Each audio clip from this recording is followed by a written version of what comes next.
Hello, this is nobody else. Welcome to the stream. I'm back to streaming after the summer holidays, and I decided to return for a while, at least casually, to Lone Liberty. During the summer, I took some time and leveled my Oracle DPS healer, but I couldn't stream. But just because my art. But now I'll level my Templar Tank, level 60 from 55. So yeah,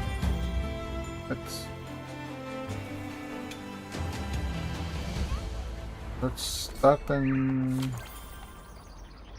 enjoy. I changed a bit.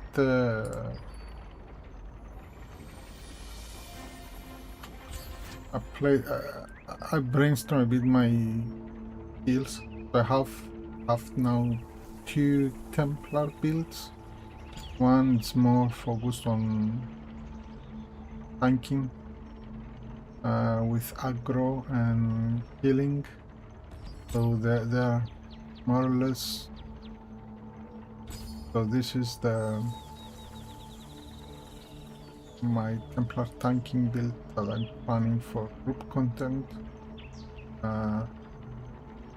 aiming for survivability mostly, and my one skill side more focused on boosting my my healing, as I'll plan to use Fountain of Life and Invisible, because I have a destructive barrier. And then for doing questing and farming, I changed it a bit to be a bit more offensive, both on the SNS side of things and on the one side of things. Yeah, we'll see how it goes. Let's do this. So, yeah, we need a few go there. Start the quest.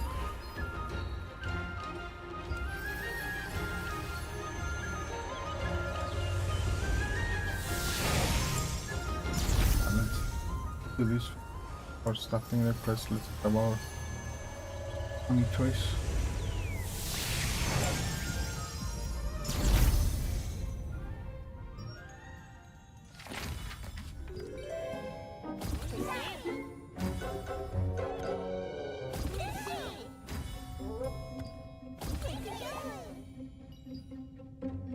So yes, the focus for these streams is to do the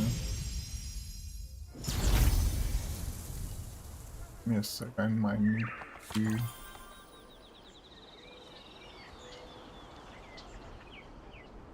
this.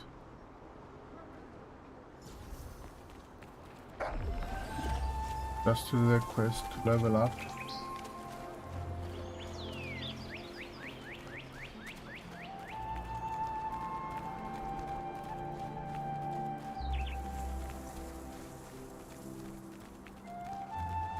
And see what the new content offers, because I haven't done it with my out. Just done the quest. I have business, then please come inside.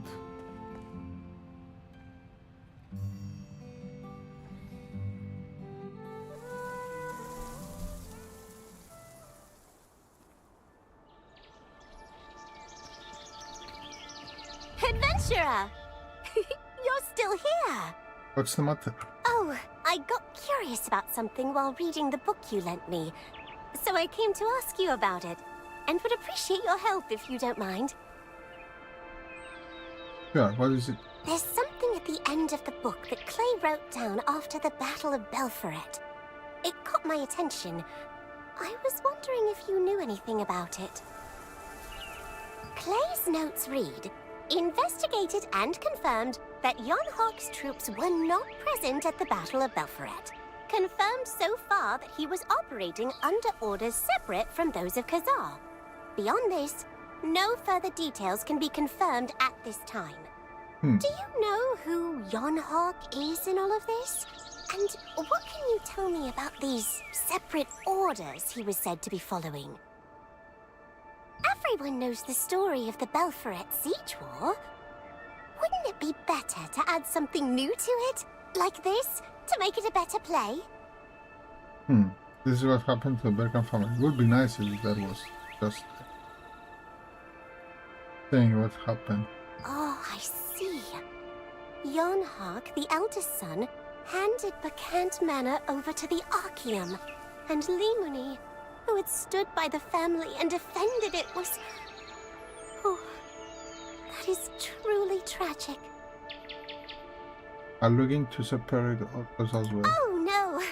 You've already done more than enough for me.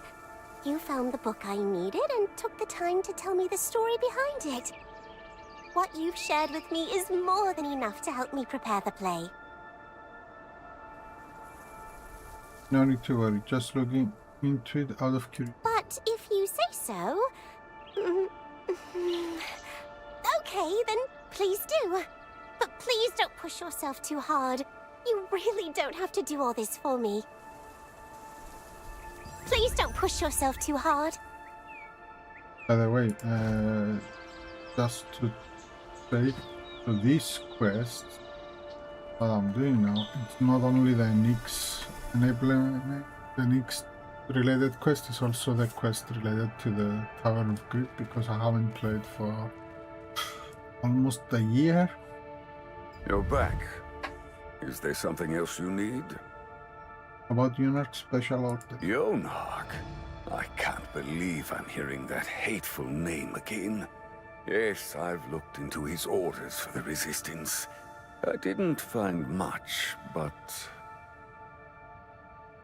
After our initial success in capturing Belforet Castle, we realized that we did not see any of Yonhawk's forces in that battle. Given his character and heritage, I worried that he might be looking for Lazarus's Guardian's pledge again. It was certain that the Archeum would eventually come back for Belforet Castle, and if they were to use the great Lazarus's Guardian's pledge, we would be in serious trouble. This is what happened at the Crimson Mansion. Really? So they didn't secure it back then either? I'm glad it's in your possession now. That truly is a relief. Okay. Anyway, at that time, the Resistance sent troops to secure the journal that Yonhawk had kept. We believed that by securing that journal, we might be able to learn more about the Archeum Legion. That was our hope.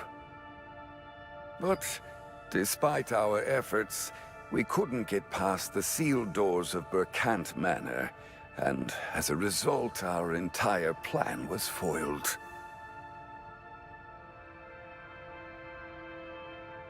Give me a second, I need...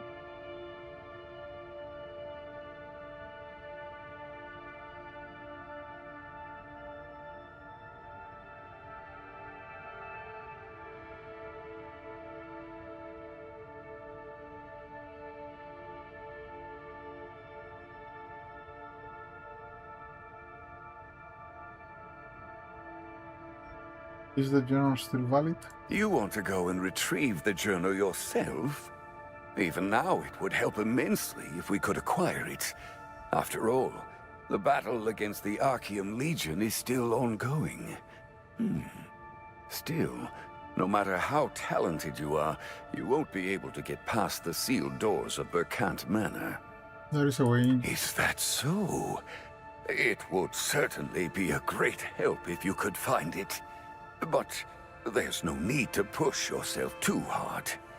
Berkant Manor is already filled with the contaminated, and if anything were to happen to you, it would be a great loss to the Resistance.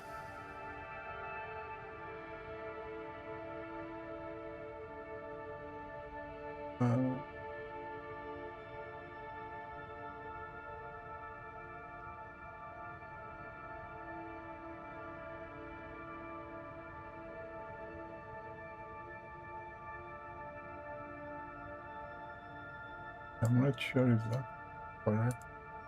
Don't push yourself too hard. Ah, okay. So, what I was going to say, let me, before I continue, let me check on something that I forgot.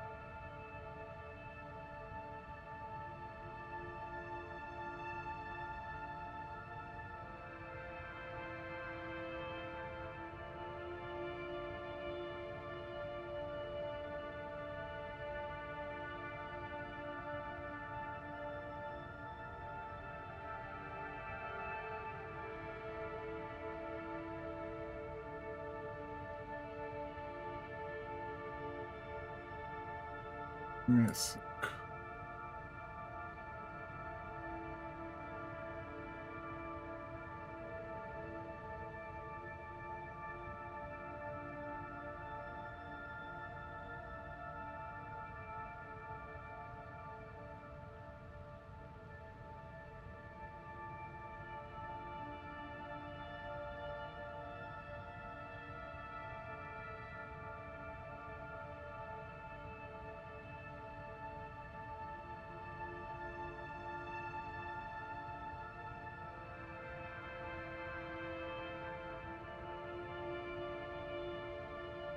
How do you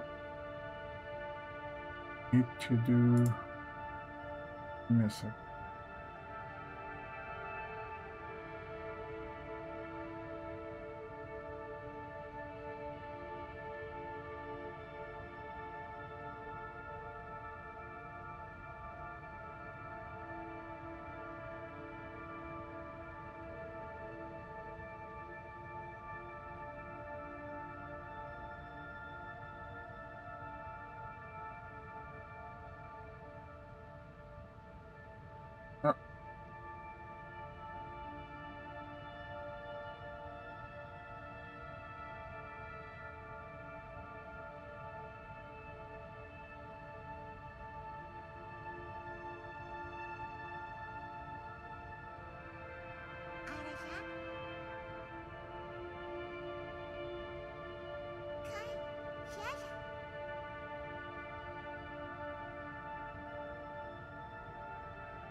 Sorry, give me a sec.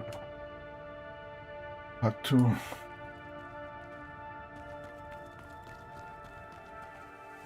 So Yuri asked about Jonhak Burkhand and a hidden mission mentioned in Clay's writings. When questioned, Lord Obbs explained that he had attempted to secure Jonhak's journal, but progress was halted by the sealed doors of the Burkhand family. With no other options, you decided to seek out the one person capable of opening those doors.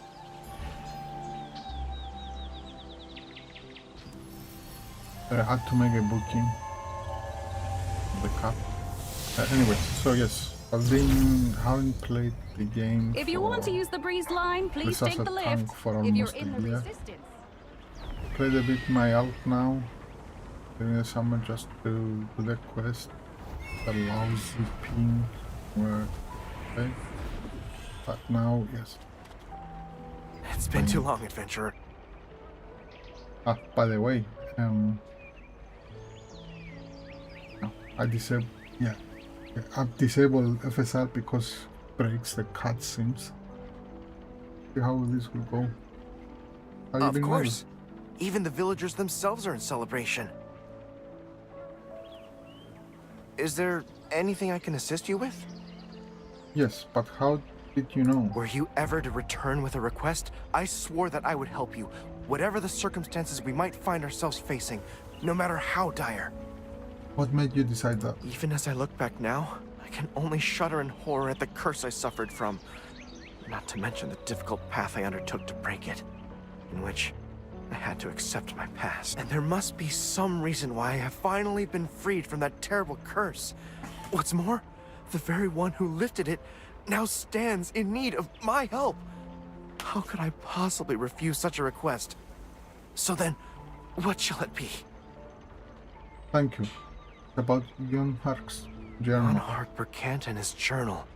Then it seems there is only one course left for us. We must enter Burkhand Manor. Yes. Then, I have an inkling of where it could be. Let us take some time to ready ourselves and meet in front of the Burkhand estate. Nice. I like it that let's wait, prepare ourselves, and we just. Let us go this way.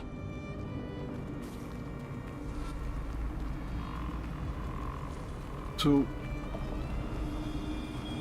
Have a look here.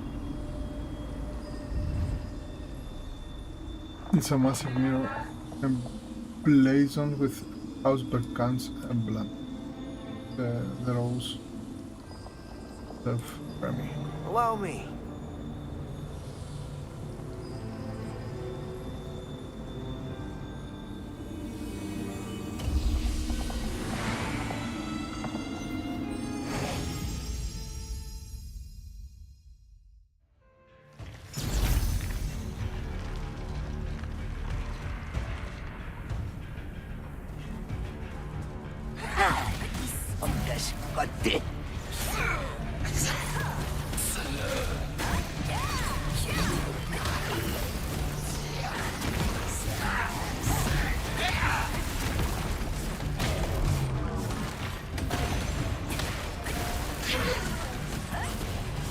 Oh no, the wrong.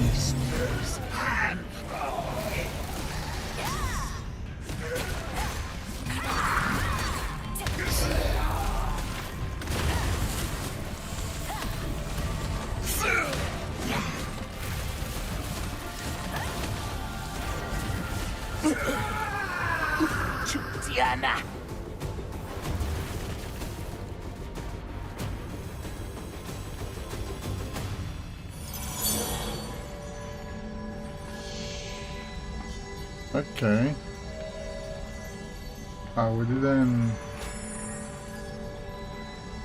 We didn't start the combat log. I think I should start the combat log to see how this should go.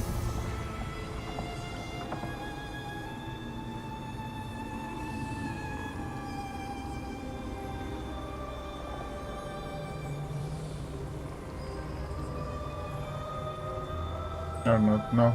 Let us have a We'll do look it. here as well. We'll do it when we do farming stuff. Because this build is supposed to be for farming.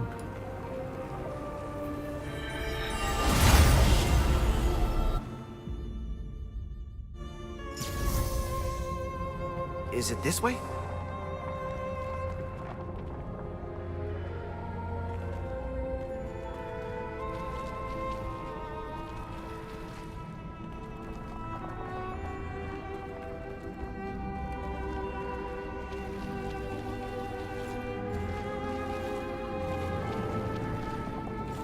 Remy got stuck.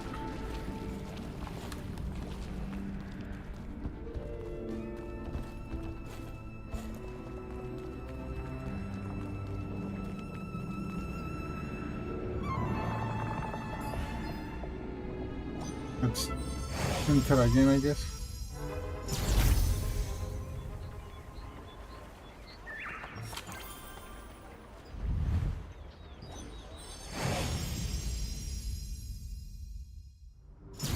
Now we'll Let us do go it this again. way. Okay.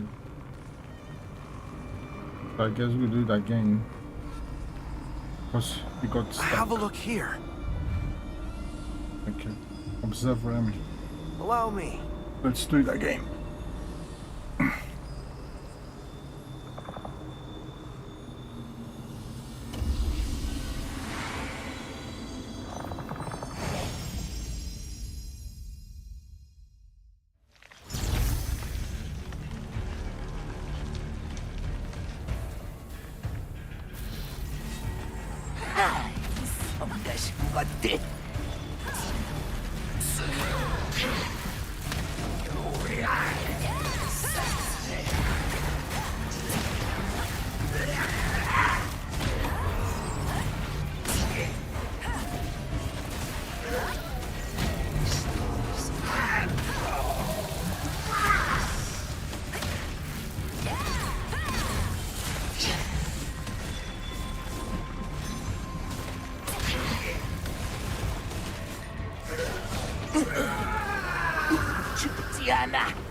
Let's go to the next. Let's hope he doesn't get stuck again. I'll wait for him. Let us have a look here as well.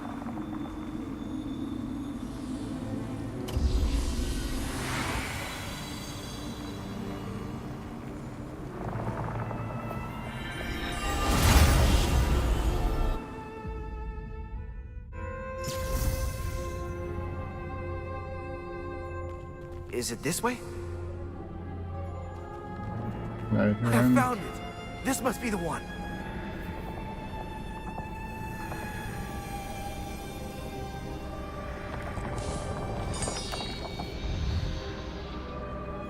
The coverage marks per cam.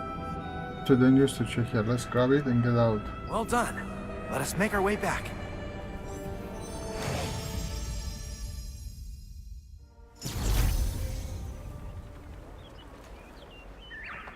Whew. That was a close call indeed. Thank you for helping. No. In the end, I am still of House Berkant. Though I was bound by a curse and trapped in the body of a child, Yonhark, Limini, they are all family. By the poor judgment of my family, this land fell into the hands of the Archeum. That burden does not lie with them alone. It is mine to bear as well. I am glad I could do at least this much for you and the Resistance. Now go. Take the journal with you. Thank you. I promise I'll return. You flatter me. Should fate allow, let us share a cup of tea another day. The journal is yours to keep. If it serves the Resistance, that is enough.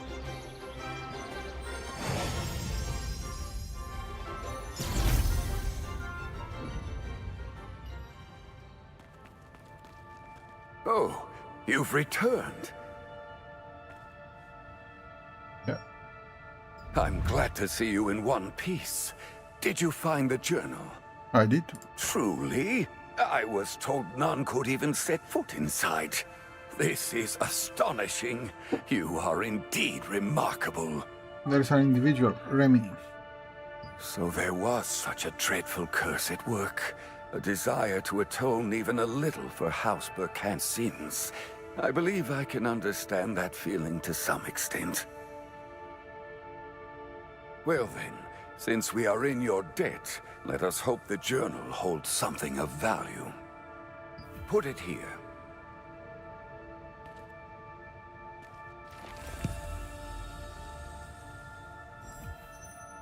Let us see. To think the day will come when the Grimson family was useful, Lazarus Grimson. If only I can find that Guardian's pledge. Reveal Lubis will acknowledge me even more so. Hazar has his uses, seems. But he said that we must convince Tuaren to turn Lazarus to an oath artifact. He is already so powerful as a Guardian's pledge, but as an oath artifact?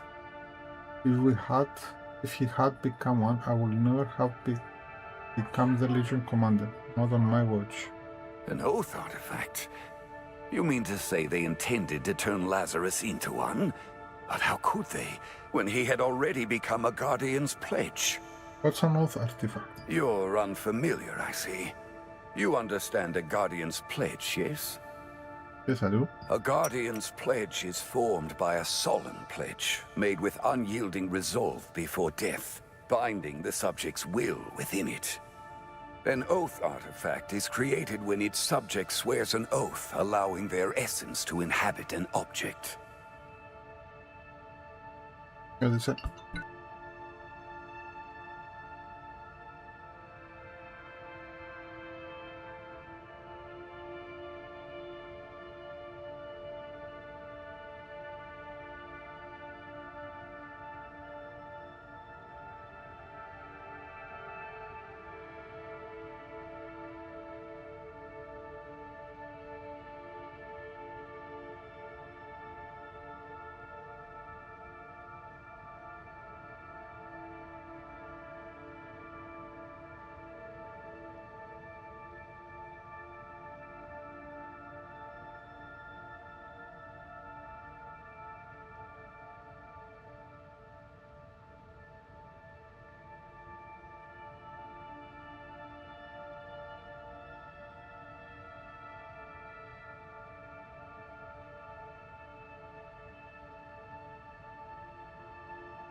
Sorry, I had to answer a call.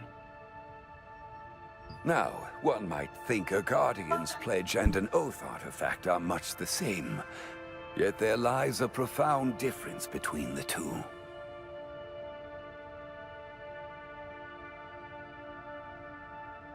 Let me close the door. What might be that? What might that be? You have used a Guardian's Pledge yourself.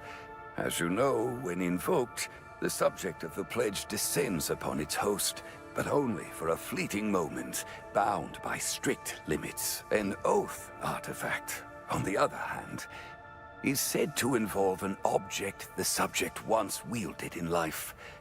Should such an artifact form a pact with one whose desires align with its own, it may manifest once more in its living form, independent of the contractor, no less.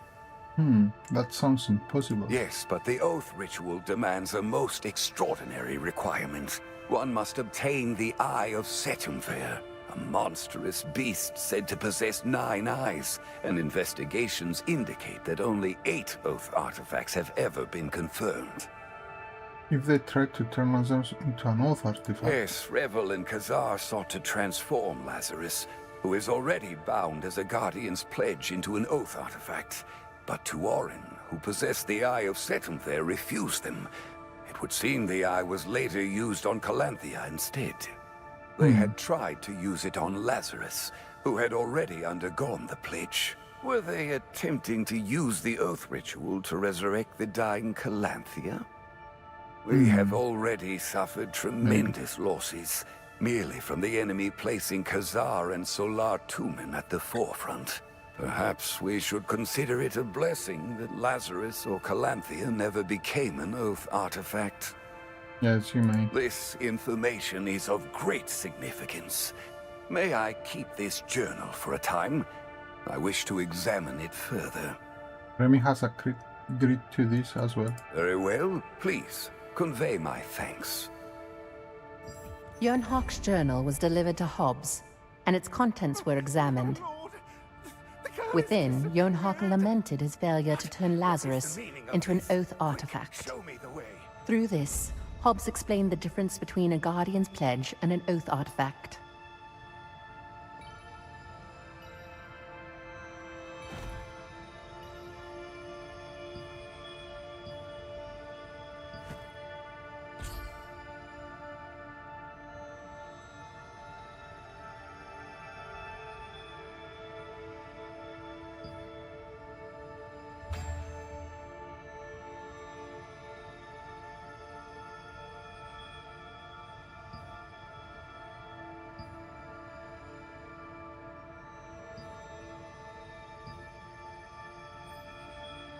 Okay, now let's do the tower.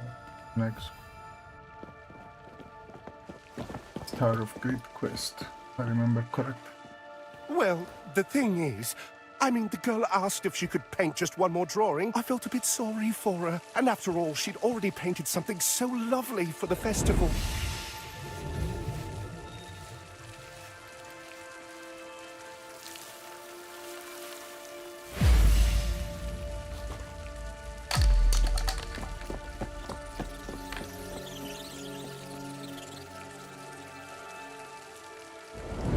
I came straight to inform you both right after. No. How could this happen? I wonder why it hasn't been treated with an anti-magic solution. I didn't think much of it at the time, but it seems that the anti-magic solution was effective. Can't believe I put myself in danger moving that painting. What should we do? Let me take a look at the paint. Yes, it's still right there.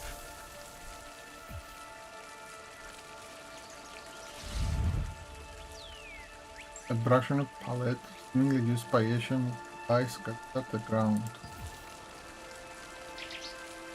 Painting by Asian depicts a location similar to the last one. Perhaps because it wasn't to have the magic solution, a familiar yet tremendous power emanates from the painting. The power emanating from the pin is like a vacuum. Let's see.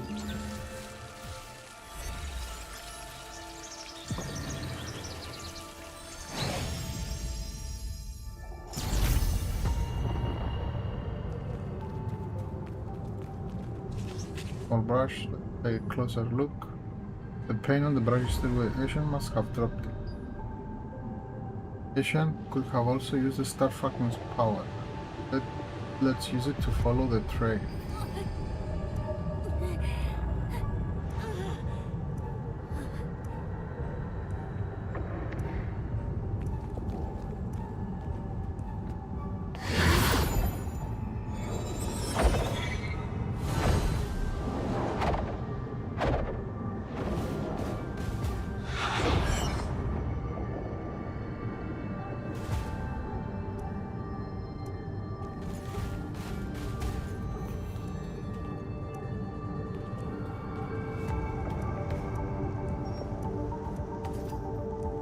The same power of chaos that was felt when finding anomalies from the pedestal. Let's take a closer look. Above the pedestal is slightly worn, as if something could fit there. Let's look around for something to place on the pedestal. Oh, of course. There is a faint mana emanating from the smooth spherical stone. Watch the size. Looks like it can be placed on the pedestal. Let's pick it up and move it.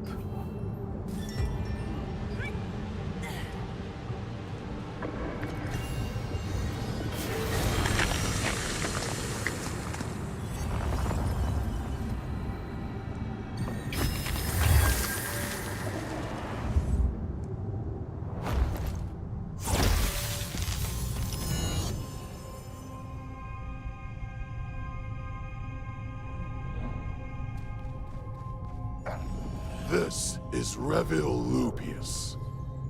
He will be the one to watch over you.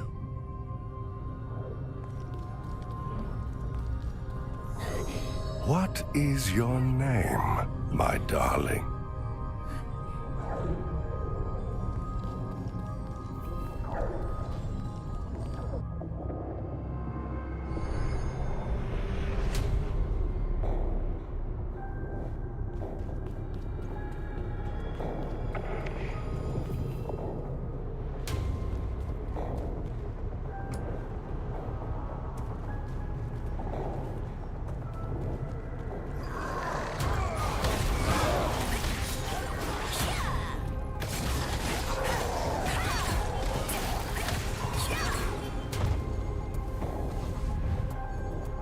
Brushed by Silavian Order member. She may have been captured by the Silavian Order. Let's hurry.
This could be a clue. Let's look around for halting.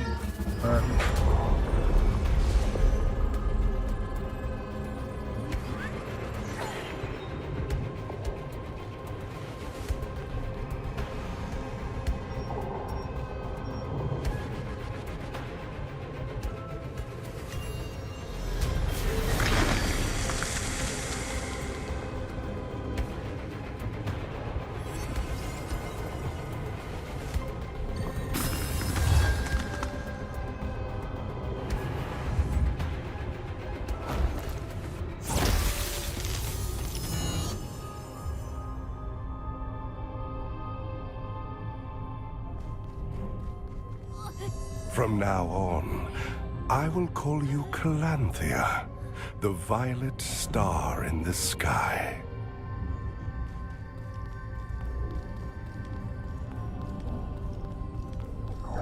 Reveal. If it's for you.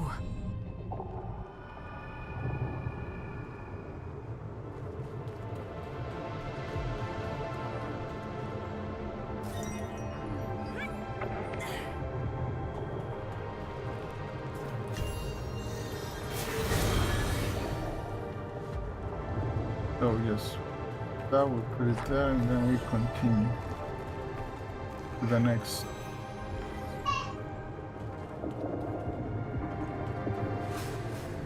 We need to pick. Oh no. Power from the relic and the power star fragment of the power of the star fragment can be felt. Let's try approaching while holding the relic.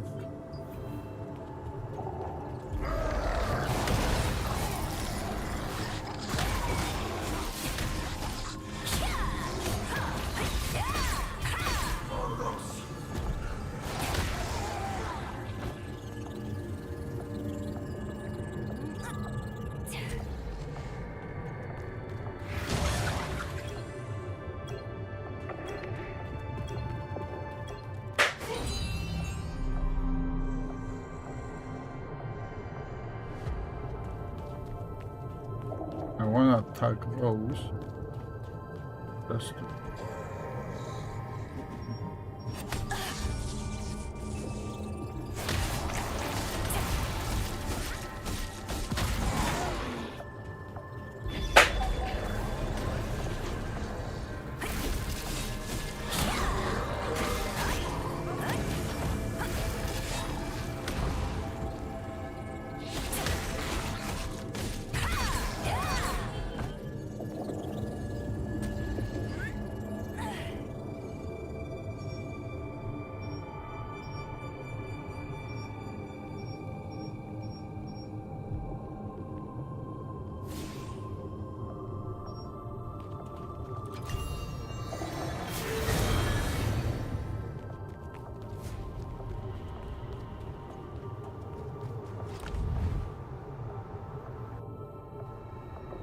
Patient's paradise on the ground here.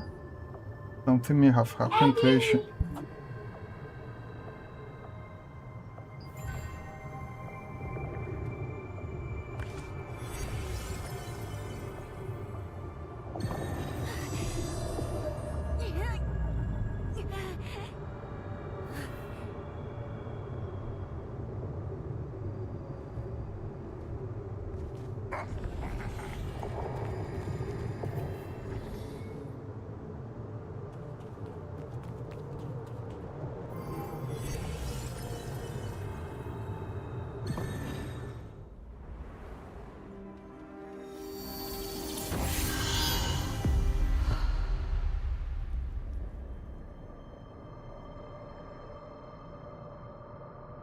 Now, all that remains is the will of Calanthea. My precious darling Calanthea.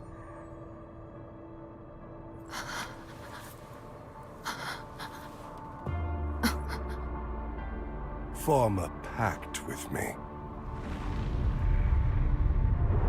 It is your only path forward with me. That is the only way.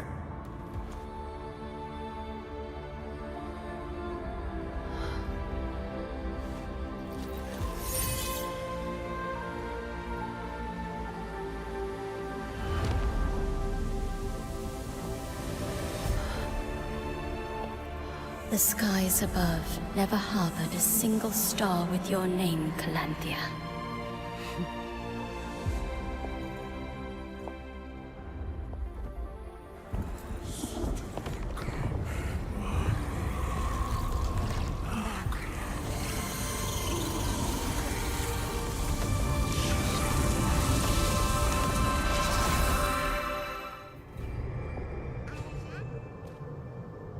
Adventurer?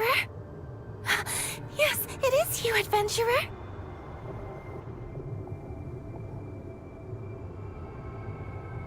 Are you alright? Yes, I'm fine. I was startled when I could suddenly see, but...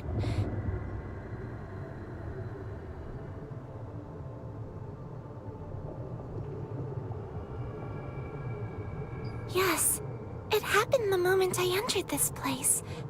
Thanks to that, I was able to see your face.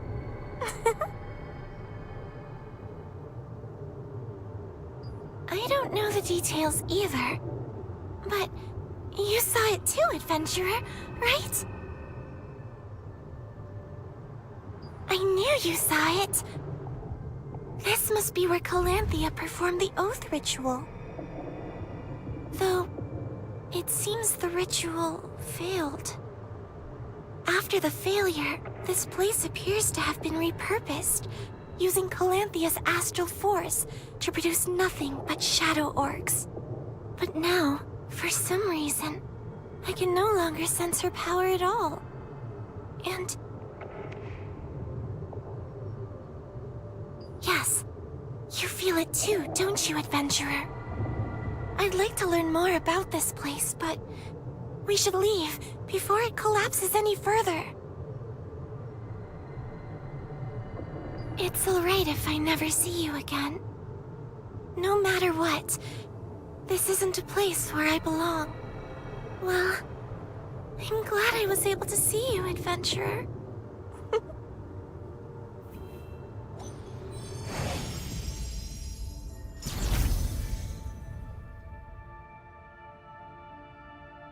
You've both returned safely. What a relief.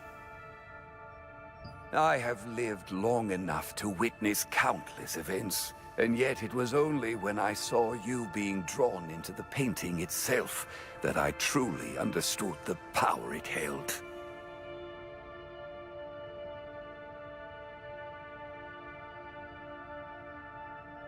It was true that Revel subjected Calanthea to the Oath Ritual, and when it failed, she was bound to the Tower of Greed itself. Yes, that must be it. I won't be able to read the lines. Yeah, so I'll mute myself a bit because there are my kids playing and I don't want them to be here. Anyways.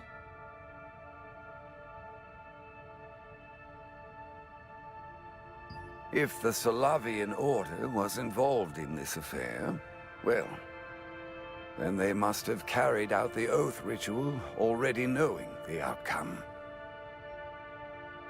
And the Shadow Orcs, led by Tuorin, were born as a consequence of that. However, it seems that the one named Valentra used forbidden magic to free Calanthea from the Tower of Greed, and in doing so, even attempted to restore Revel to life. For reasons unknown, a portion of her Great Star Fragment's power remains to sustain the tower. But as Ashian said, that too will crumble in time. This information must be delivered to Da Vinci at once without delay. And beyond that, we must begin a full investigation into the Tower of Greed. After all, we now have a means of approaching that place. Da Vinci is currently engaged in a major operation against the Archaeum and cannot be reached directly. A message sent by parrot mail should still reach him. Write a letter at my office. The Tower of Greed. Adventurer, are you finished speaking? I never imagined my painting would be connected to a space that truly exists.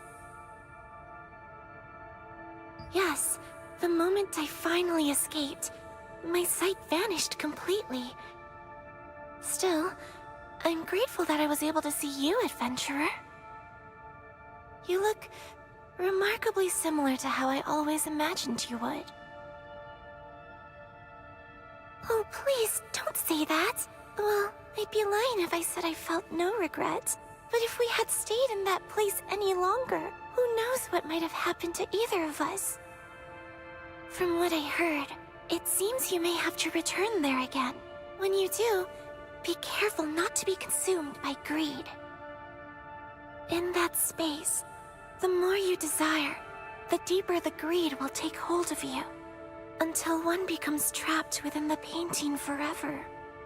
Let go of desire. Empty your heart. That is all I can say. Strange advice. Wouldn't you agree? Yes, adventurer.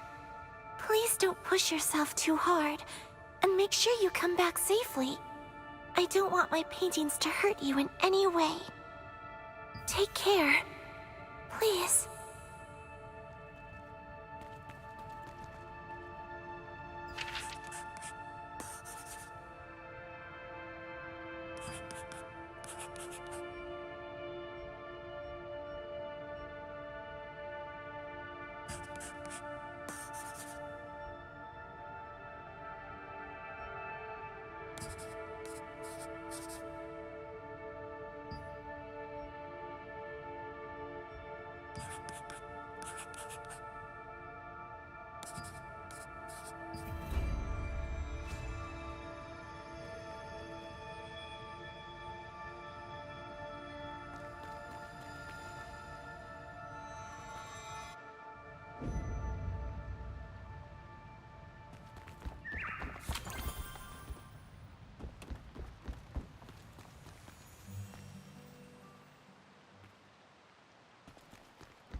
Do you happen to belong to a guild?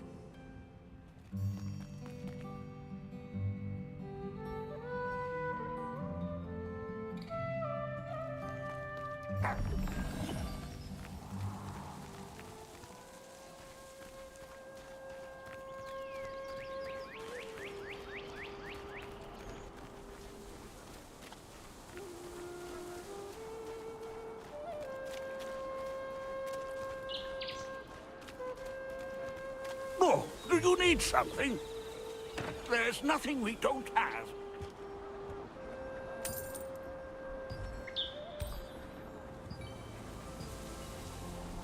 Take care. Do you want to use the contract coins that you earned?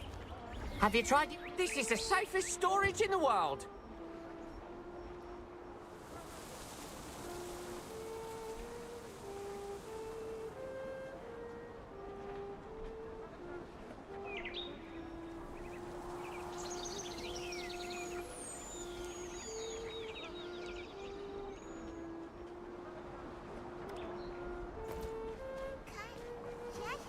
See you again soon.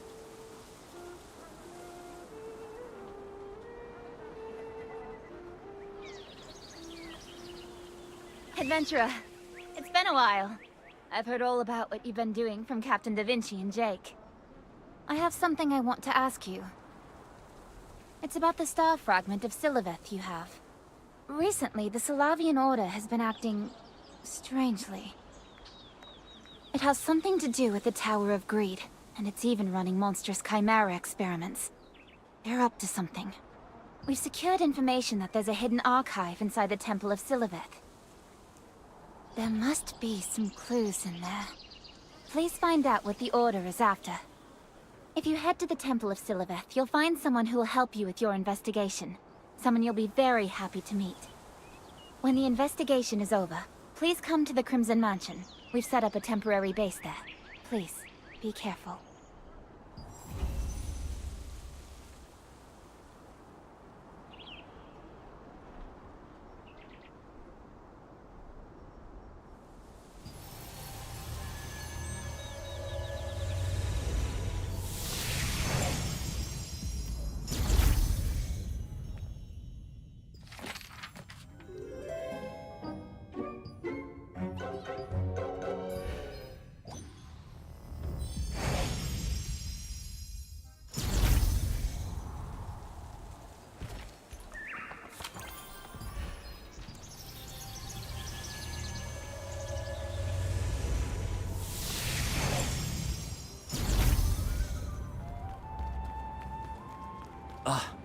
When are they coming? This place gives me the creeps. Oh, it was you! I was worried that a stranger would show up, but now I can rest easy. Oh, right. Her name is Sienna, right? She summoned me out of nowhere and gave me a special mission. She said it was to investigate the Salavian Order, and that I would be doing so with someone else. I'm so glad it's you. Especially since you're already a celebrity. I can't believe I'm friends with someone so amazing. What are you talking about? You deserve all the fame. Even Lottie would be proud of you. Everyone on Wisp Island is rooting for you. Yeah, if we stay here, we're going to get spotted. But the front gate is too risky. How do we get in? Really? All right, let's do it. I'm so glad you're with me.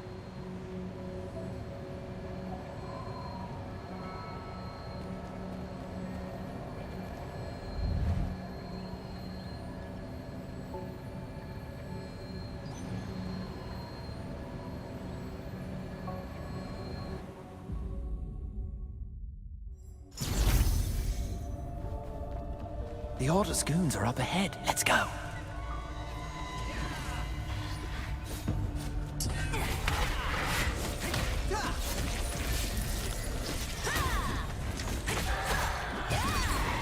We must be pretty deep inside. Was this always here in the temple?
Nice!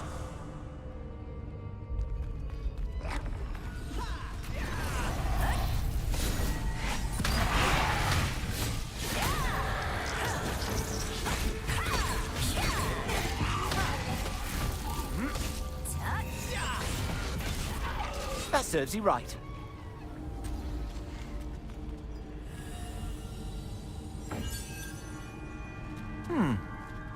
What's with that statue? What? You did that?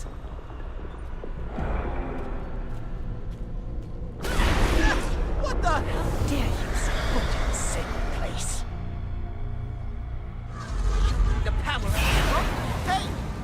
lost you!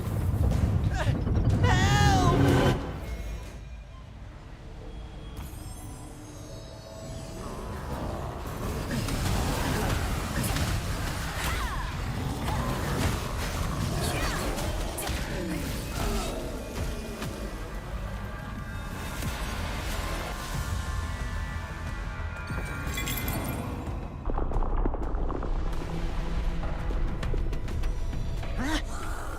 Still moving. I know. You can do it of your own accord.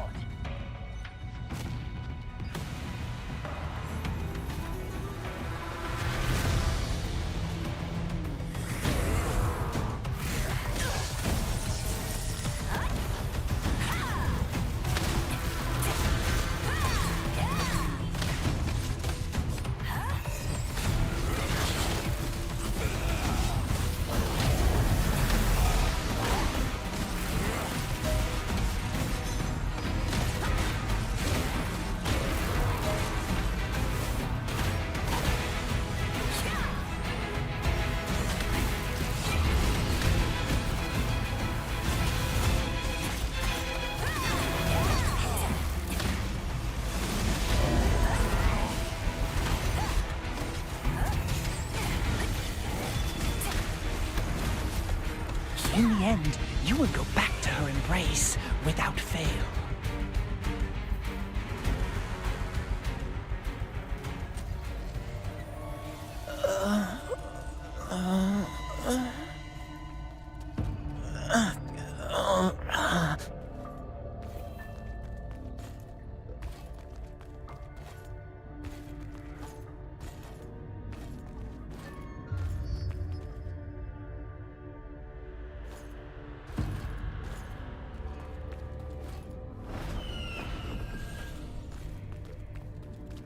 I'm aching all over. We're not dead, are we?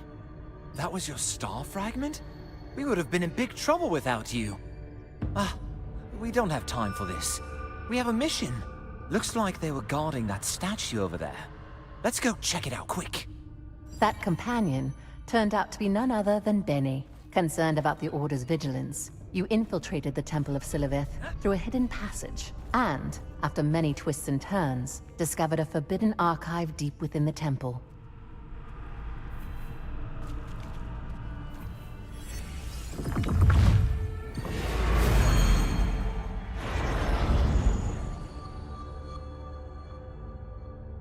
Is it this way?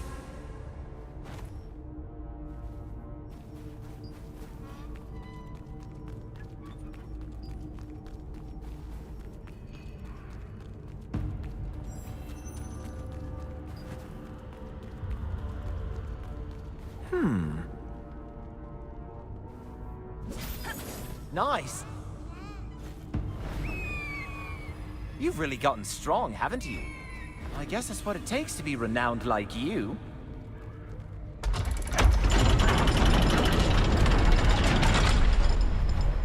I heard there's a woman going around asking questions and investigating the goddess Siliveth. Her origins are unclear, and she's got a lot of nerve. But without faith in her, she'll never reach the ultimate truth.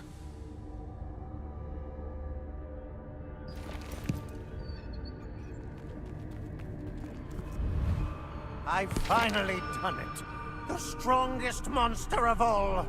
Deus Chimerus! No matter how hard he tries.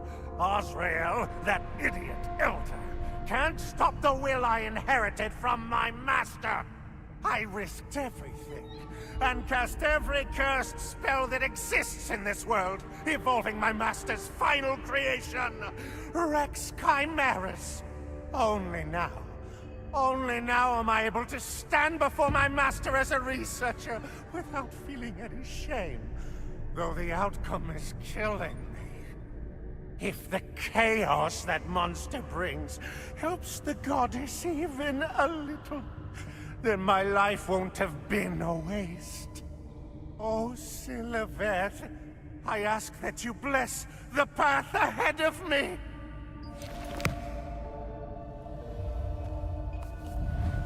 It happened during a doctrinal discussion with the research division. I heard something interesting from research priest Kamir, who was investigating the mana frenzy phenomenon of star fragments. It differed from the initial hypothesis that the frenzy was a defensive mechanism to prevent the Chosen from using excessive power, a divine safeguard for their safety.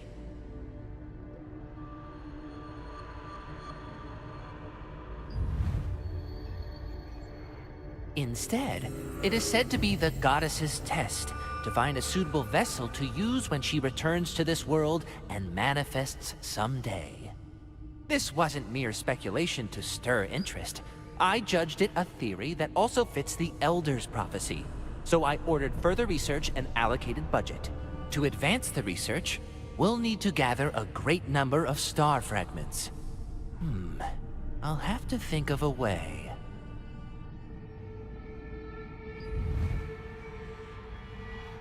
For us who have chosen to become the villains as punishment for learning the truth, there is nothing left to fear.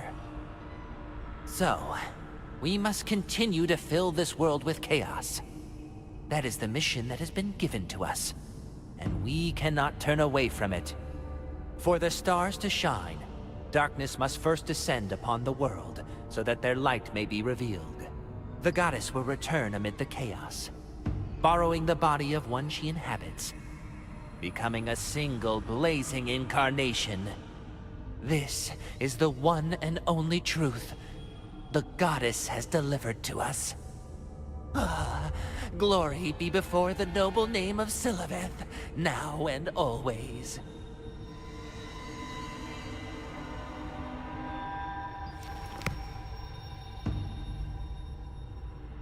Have you been well, Aurelie? I have to say, I'm pretty tired these days. The Order's been rather unsettled lately. I heard orders came down to move something important away from that shore soon. It turned out that Melanith was the one who gave the order. The moment I heard that, I knew exactly how the ones tied to Kazara would react. It turned into a whole mess.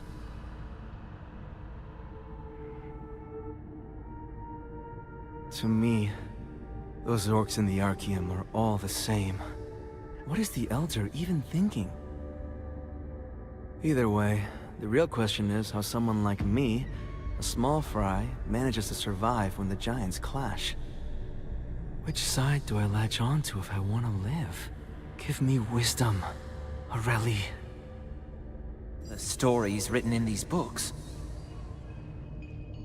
Are the stories in these books true? I feel like we just learned something that we weren't supposed to. I know, right? That last one is about the Salavian Order splitting in two. Yeah, we'll be in trouble if more of them show up. Let's get going. Go to the Crimson Mansion's temporary base.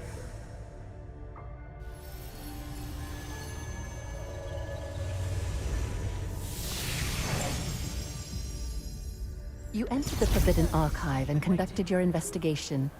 There you found books detailing abominations like Deus Chimaeris, the Frenzy of the Star Fragments, and the Goddess Siliveth, along with a letter suggesting the Order had split into factions.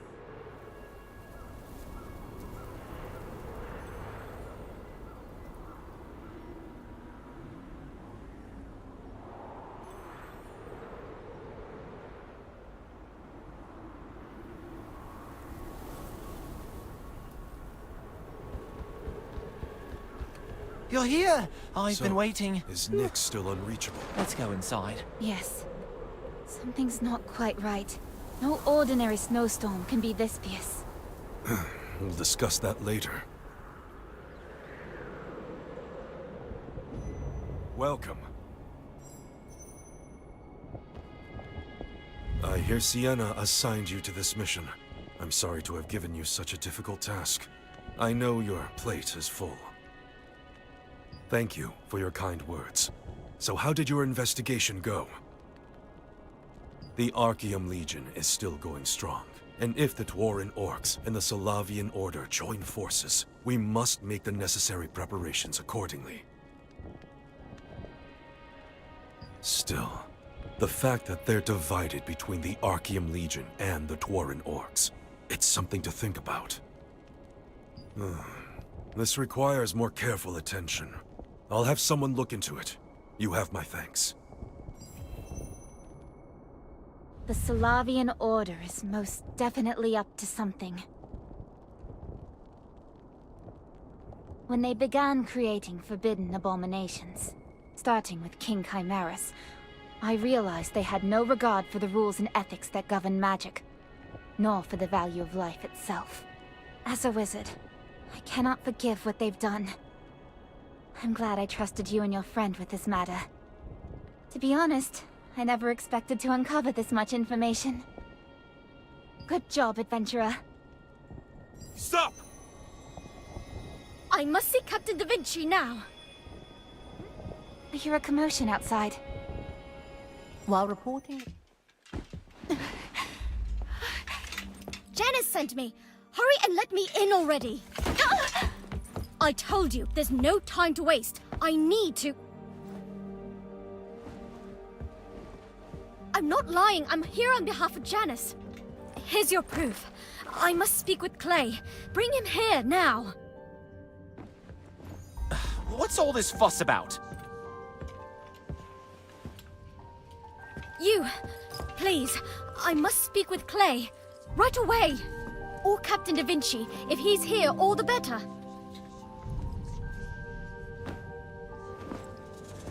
My name is Adriana. Janice sent me here.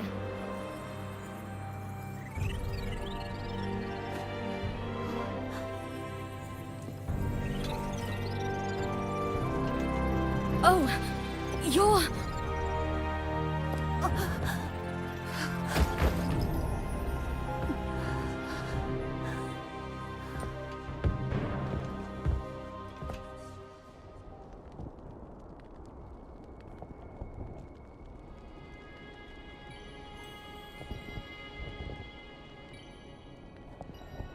Clay went to Nyx because Janice summoned him. But now you're saying she sent you to find Clay. I'm not sure I follow. Someone you know? What do you mean by that? Then, this woman is Adriana, the one who brought the cursed rain down on Laslan. They say the Archeum Legion's threats and schemes drove her to it. So, that's why she's got a mechanical arm. But for her to come from Nyx at a time like this... Truth is, we've lost contact with them for a while now. Not just with Janice and Clay and Nyx, but with the other Resistance members as well.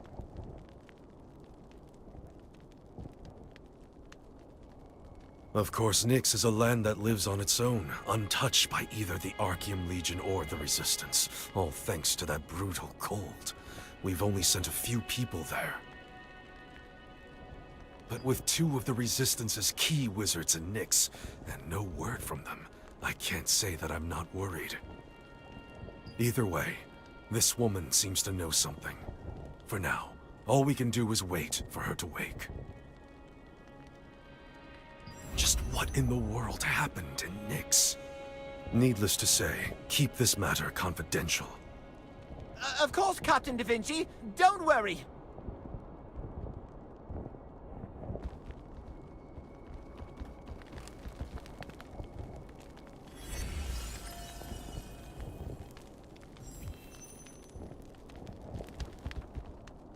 This is Adriana, right? Thanks to you. She's in the clear for now. She doesn't have any visible injuries. But if she made it all the way down here alone from Nyx, she's probably worn down to the bone. Like I said, she also has the power of the Star Fragment, though in a frenzied form. If she ran into danger, she would have been able to react accordingly. And on top of that, I used healing magic. She should have woken up by now. The lighthouse where Adriana stayed. If she experienced the frenzy there, and spent a long time in contact with her younger sibling, there might be a clue there. Captain Da Vinci didn't mention it, but right now, Nyx is cut off. Parrot mail, magical communication, even travel by magic circle. All of it's blocked. We established this temporary camp to determine whether Nyx could be reached by land. Unfortunately, that path was blocked as well by some kind of force. And yet, if Adriana came from Nyx, that means there is a way in. I hate to ask this right after you've finished a mission, but... could you... go and check? Alright. While you're gone, the other wizards and I will monitor Adriana's condition. We'll need to repair her mechanical arm, too. What do we do about this mechanical arm? You've really become something else. You're on casual speaking terms with people like Captain Da Vinci and Sienna. Oh, don't be modest. Anyway, you're heading to the lighthouse on the Windhill Shores, right? I want to keep going with you, but I've got an urgent contract I accepted earlier. I think I've got to go handle that mission. Man, you really are the pride and joy of our Wisp Island. I'm so proud of you, I really am. If I keep at it, can I be like you someday? Then I'll be heading back now. Count on it.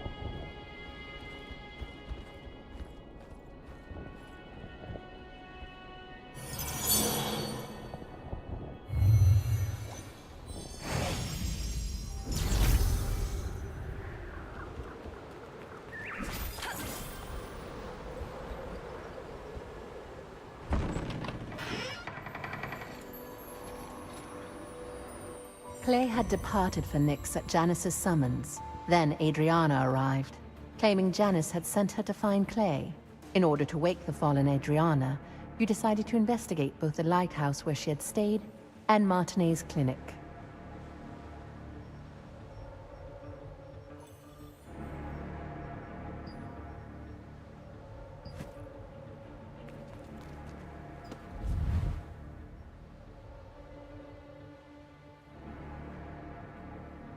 This looks like the book you saw when you first came to the lighthouse. Let's search for any additional information. Open the journal again. Just why are the Archeum looking for me again? I can't allow that tragedy to be repeated. It's probably time for me to leave. At the very least, Martinet will be safe. This is the journal Diana left behind at the lighthouse. Other than the entries you already saw, there does not seem to be anything else.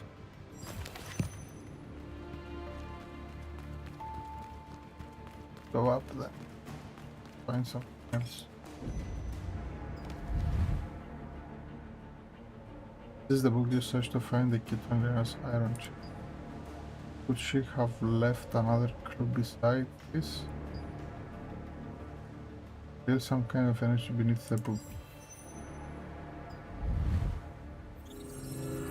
An unreadable note that looks like it's torn off in a hurry. Let's look for a place where the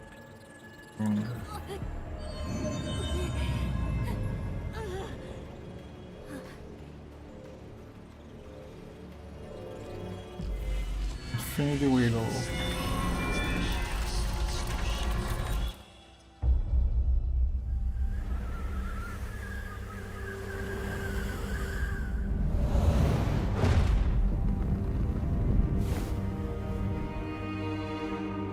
Archeum forces captured Martinet, the younger of two twin sisters. By keeping her hostage, they forced the shaman Adriana, who wielded the power of a star fragment, to call forth the rains.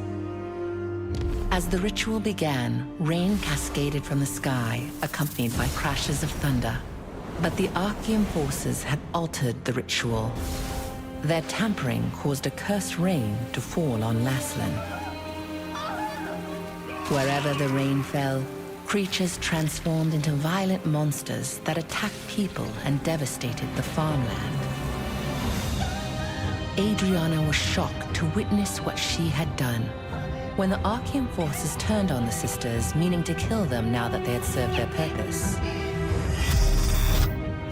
The awe-inspiring power of the star fragment that lay dormant within Adriana flooded out, and their enemies were annihilated in an instant.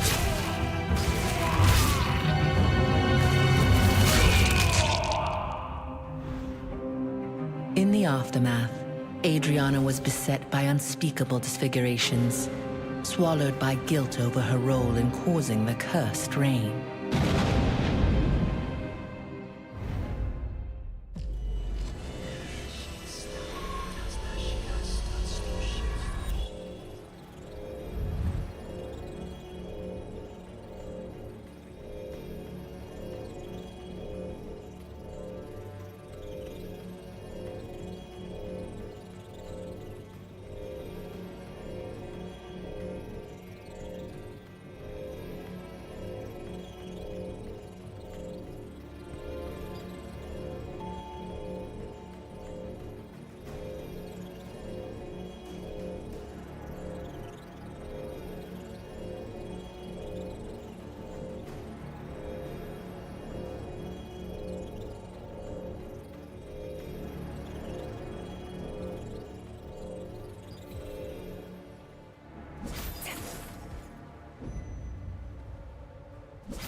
I left the book I found with Martinet.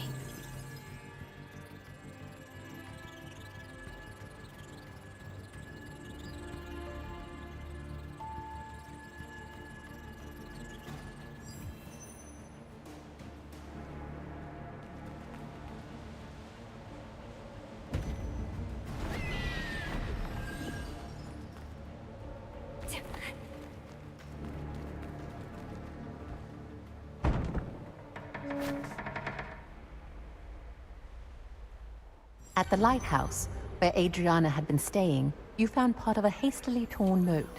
In it, it was written that she had entrusted a book she had found to her younger sister, Martinet.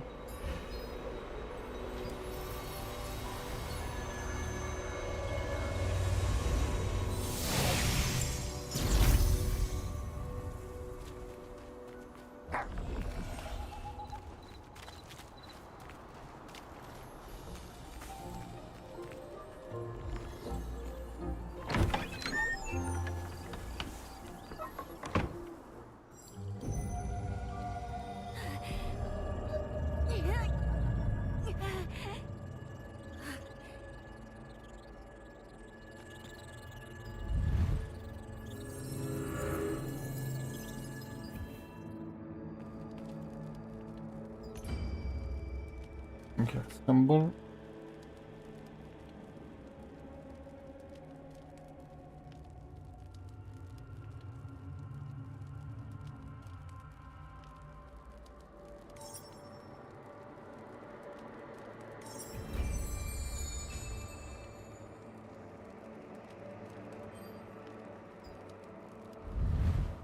Truth of Siliveth. Confirmed Adrisha Reverian's forbidden book. Too dangerous here. I'll leave it with Martinet.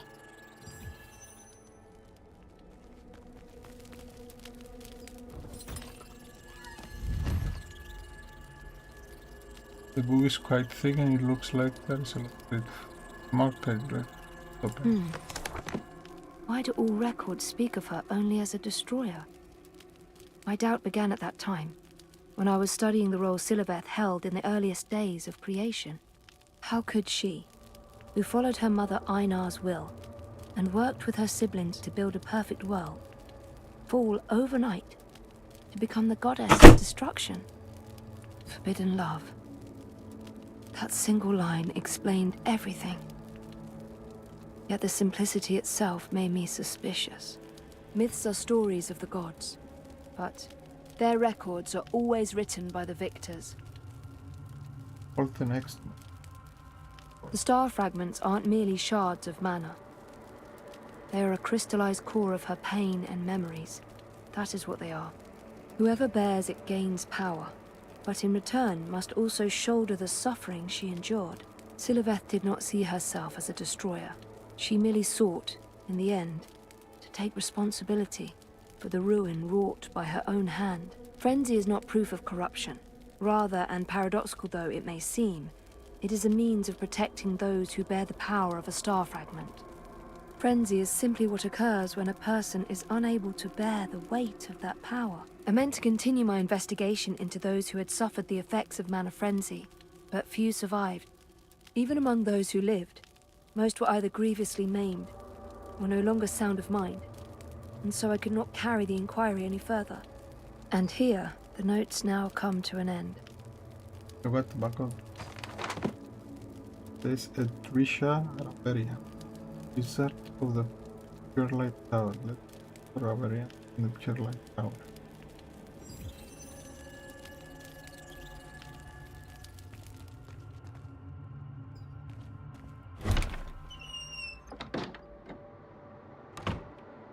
The final reconstructed note revealed that Adriana had discovered the contents of a forbidden book containing the truth about Siliveth, and had placed it in Martinet's care.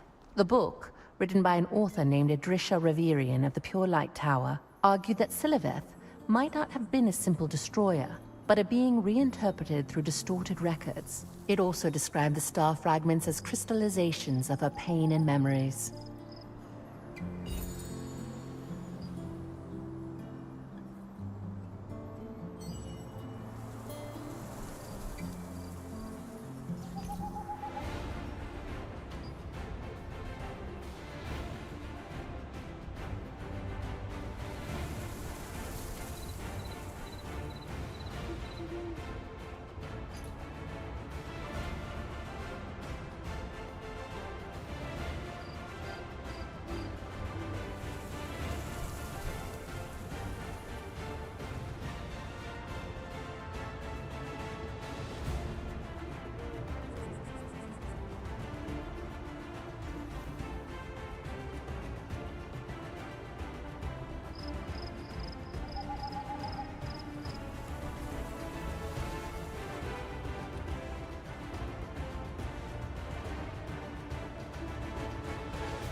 Templar! I heard about you from Benny a while back. I hear you've become quite the famous member of the Resistance. Demore and Mr. Burmetz came all the way out here too, for some kind of conference, and they were so happy to hear news about you. So what brings you here? I came all this way because I wanted to find a certain book. But they won't even let me in since I'm neither a wizard nor a member of the Resistance. If I'd known this would happen, I would have at least joined the Resistance with Benny. Oh, right! You're a member of the Resistance, aren't you? Then, do you think you could borrow that book for me? I'd be more than happy just to get a look at it. What's the book called? It's called High Output Mana Stabilization Structures for Mechanical Bodies. With everything that's happened, more people are replacing parts of their bodies with machinery, right? Honestly, seeing you and Benny at a time like this made me feel like I ought to do something too. And then I started thinking, maybe I could help through the one thing I'm good at, mechanical engineering.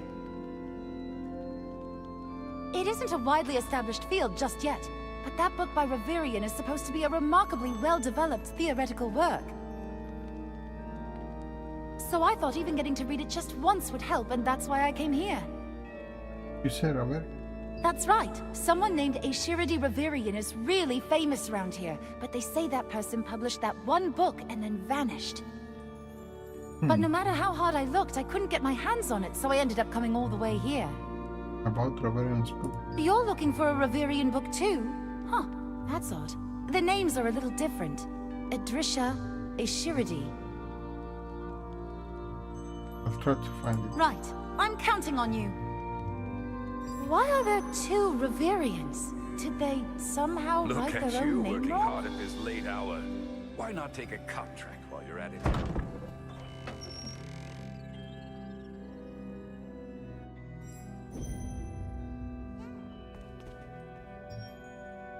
Back again, I see. Are you looking for a book? About Reverian's book? Ravirian. I see. Goodness. Might I ask which book you are looking for? They say they are looking for two books, The Truth of Everything, High Out, Honest Ability, Fracture. Ah, that may be a problem. Why would that be a problem? Well, that book is on the list of forbidden books, so even for you, I cannot authorize not only borrowing it, but even viewing it. Only Resistance officers with certain authorities are permitted limited viewing and borrowing access. Any measures? Even so, there's nothing I can do. Rules are rules. My apologies. Will the Resistance officer view it? Yes, if you are a Resistance officer registered as a wizard with the Pure Light Tower, then it is possible. I am truly sorry. Fine. While heading to Pure Light Tower in search of Reverian, you met Lottie. She too was looking for a book by a similarly named Reverian, one concerning mechanical bodies. But as she was neither a mage nor a member of the Resistance, she had no access to it. It was likely at that moment that hope first arose that Lottie might be able to repair Adriana's broken mechanical arm.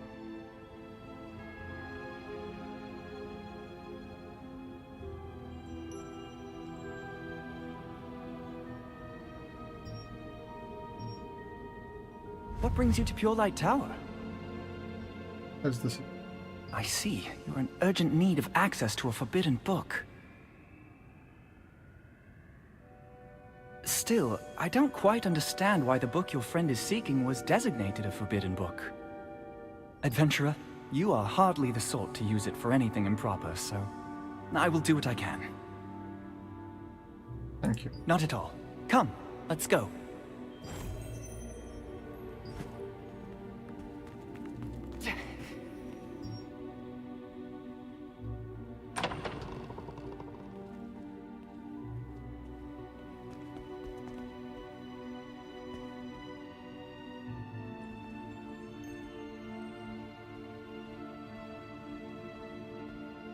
You're back. Oh, and with Officer Rutain. Richard, I'd like to look for the book myself. Would that be all right? Yes, understood. Please go ahead. I'll look for the book here.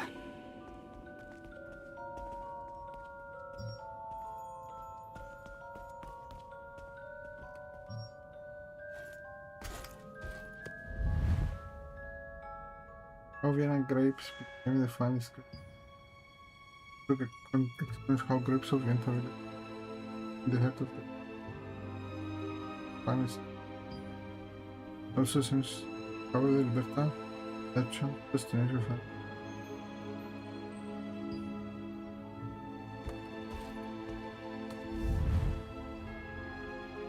Back in the back. The stains and energy.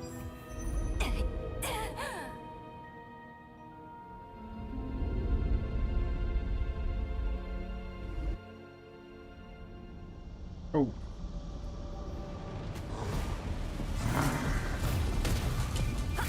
Forbidden book access detected. Unauthorized user. Commencing punishment.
this the book?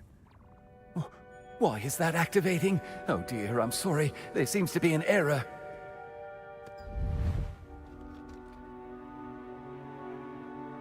Mana stabilizer structure from tangled bodies. This appears to be what you're looking for. Tangled output.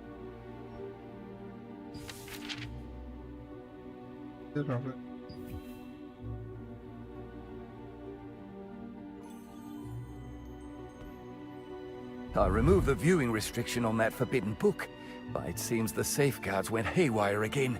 I will make sure to report this matter to security. Thank you very much for helping out again. My, are you acquainted with Officer Rutain as well?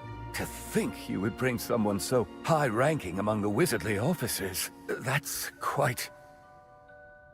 I didn't realize. You didn't know? Rutain is known as a genius mage. It's practically the first thing anyone says about him. Just look at how young he was when he became an officer. Well, in any case, I'll check the book out under his name. The sooner we finish this, the sooner I can get back to cleaning up this mess. What, the author? The author? You mean Reverian? Rutain likely knows more about that than I do.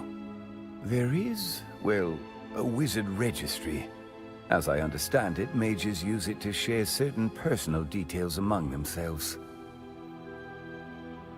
Oh dear, and when am I ever going to clean all this up?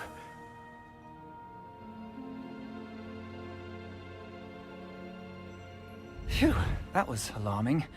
Still, I'm glad we found the book. I will have it checked out under my name, so you may return it at your leisure.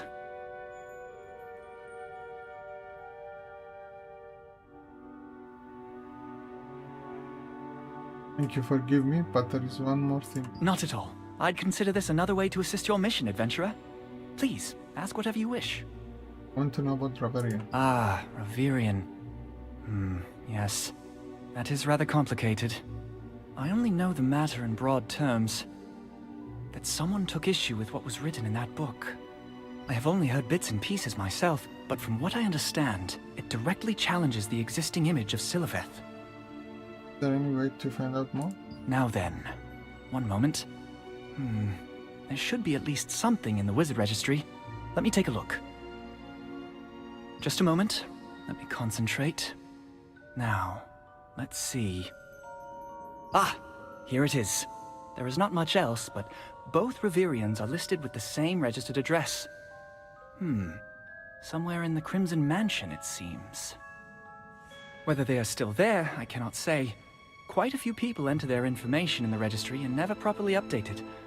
No one really keeps track of such things. For now, please give the book to your friend, and I will open a magic circle to take you there.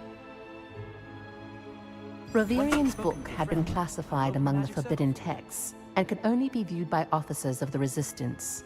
With Rutain's help, as he happened to be nearby at the time, you were able to gain access after a small incident. Even then, in order to learn more about the matter,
Are you okay?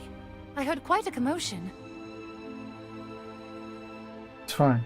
Here's what happened. Oh, so this is the book. Thanks. But wait, you're going to look for Reverian's house? That's right. If that's the case, do you think I could come with you too? There's something I really want to check with the author of this book. Are you going to test the mechanical arms as well? Me? Oh, I'm still a beginner, but I can handle simple maintenance at least. Why do you ask? There's someone who needs their own. So she came from Nyx. That's exactly the sort of thing I wanted to ask Reverian about. I mean the power supply that keeps mechanical devices running in extreme environments. If I can meet that person and confirm my hypothesis, it might be possible. Understood. But yeah. Really?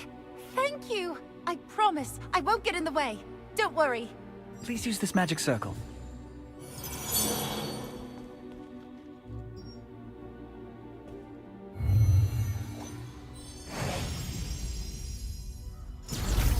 If I'll really get to meet them!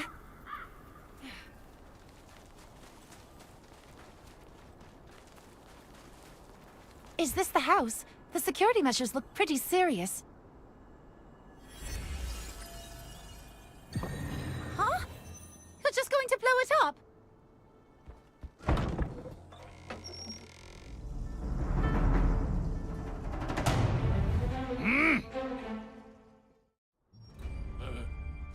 Who are you? You lot! Lynn, get behind me, now! You're...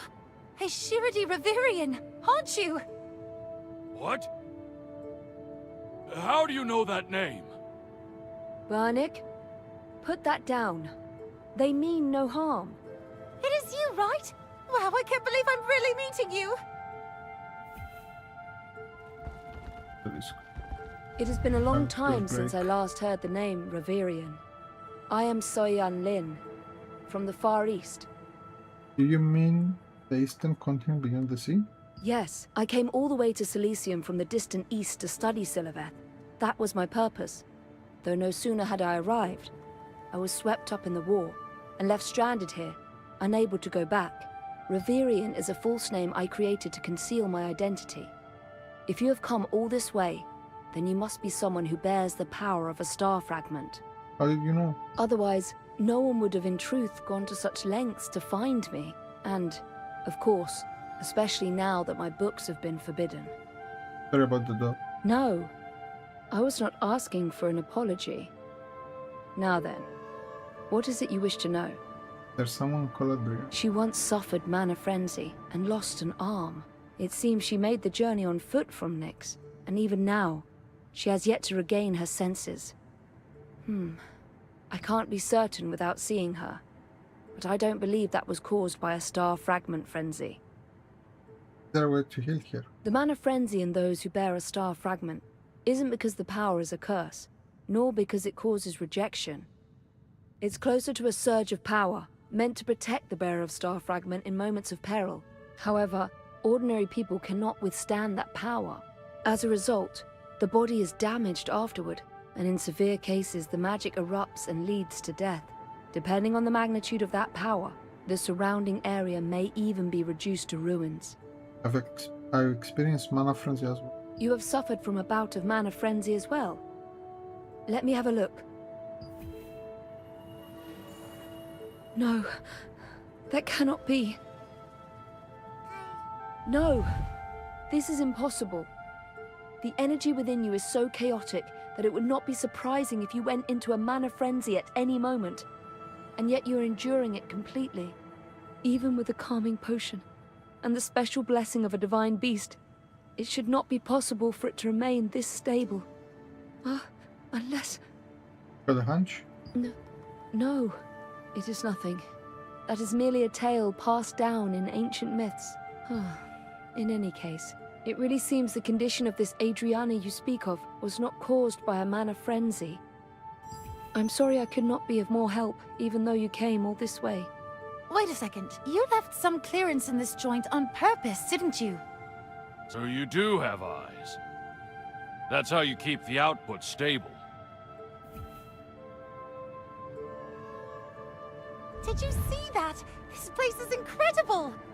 Take it easy. Ah, right. Sorry, I got a little too excited. Did things work out on your end, too? No hard answers, but there's been some trouble. I told you earlier, I was thinking about a device that could withstand extreme environments, right? I think I may have found the answer here, but... Something wrong. Well, I think I've sorted some of it out in theory, but it's still only a theory, so I think I'll have to test it in a brutally cold environment at least once. Mr. Bernick said that if the method I came up with works, it might be able to restore that Adriana person's arm. I think I have. Huh? Really? The wizard's residence? Essence of water formed by Deluge Noah's cold. If it's Deluge Noah's cold, it may be possible. Deluge Noah's cold should be enough to test the method your friend devised. Thank you both. You've got a lot of questions, I'm sure, but this is as far as we go for now. Didn't you say you were in a hurry? Mr. Bernick, you designed this part around human joints, right? That's right. Machines should adapt to people, not people to machines. It has been quite some time since I last saw Bernick this excited. What's the story behind Bern? It is somewhat difficult to explain this briefly, but he was once a researcher at the Black Anvil Forge, but they aligned themselves with the Archeum Legion and began demanding things that went against all reason, so he decided to end his research there. After that, the Archeum Legion and the dwarves tormented Bernick to no end. They stole all of his research materials and completely blew up his laboratory, driving him to the brink of death. Nearly dying, he made a desperate escape, and it was at that moment that he happened to meet me. I was able to keep him from dying with Eastern medicine. But in the end, he had no choice but to turn parts of his body into machinery himself. But enough reminiscing. You really should hurry up and help your friend. Will you come to the temple? From what I have heard, we would like to help you as soon as possible as well, but our present circumstances do not allow us to do so easily. Still, I will give it some thought. There is one useful thing I learned after coming here, at least. Do as you like. I will open a magic circle to your destination.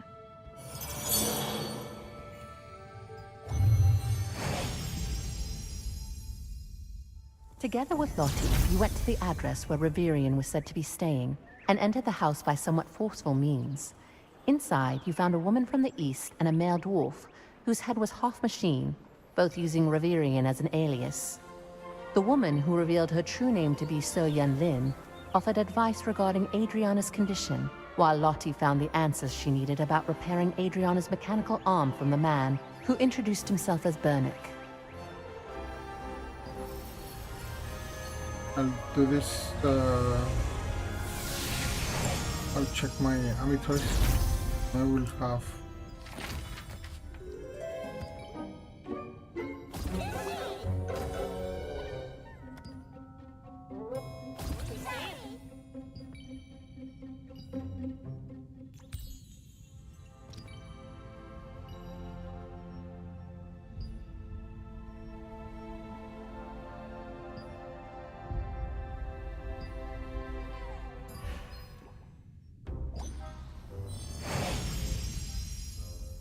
Should I close it?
Oh.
Okay, let me take a break.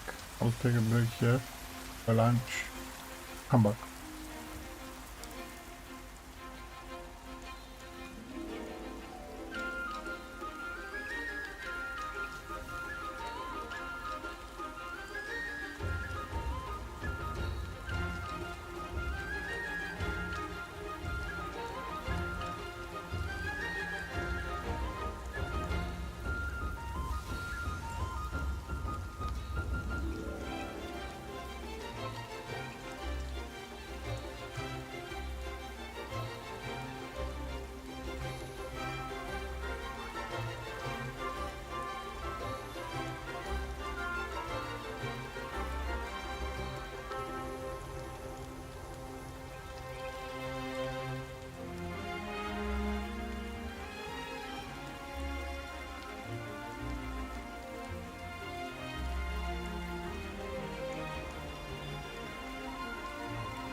How soon will Minutrite need our help again?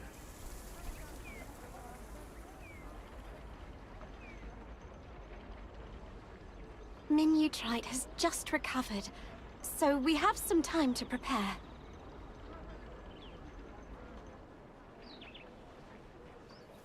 I see. It will seek out more contamination and purify it. What a remarkable creature.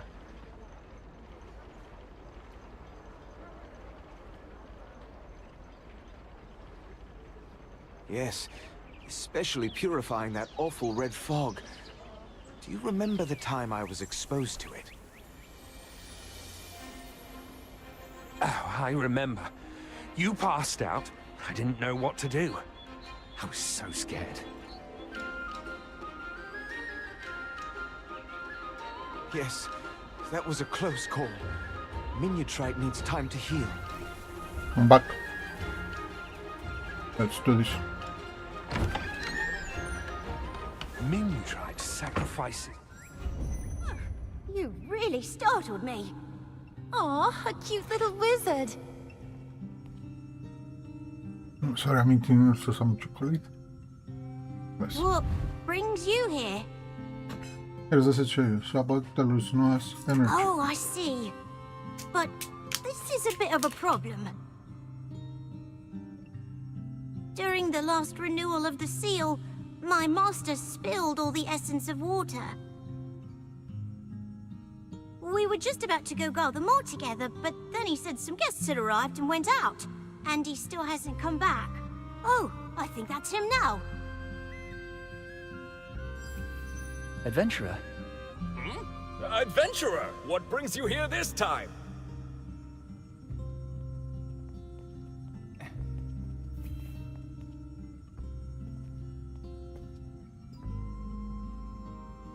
Did things go well where you went? Here's what happened. I see. The name Reverian. What brings you here? Ah, adventurer. Might you be able to gather some berries? What do you need berries for? I heard about Adriana, from Captain Da Vinci. He said the reason she hasn't yet awakened seems to be related to the red energy originating from the abyssal meteor. The red fog? Yes, that's right. For some reason, Adriana appears to have been exposed to far too much red fog. As I understand it, those who bear the power of a star fragment have some resistance to the red fog. She should awaken soon, but given the circumstances, I came to gather berries to treat her as quickly as possible. I know a place, I'll be back. Really? That's a relief. I only hope at least one part of this can be resolved. Come to think of it, didn't you say your friend works with mechanical bodies? Is something else the matter? It seems Adriana's mechanical arm also needs repair. It could not withstand the chill of Nyx.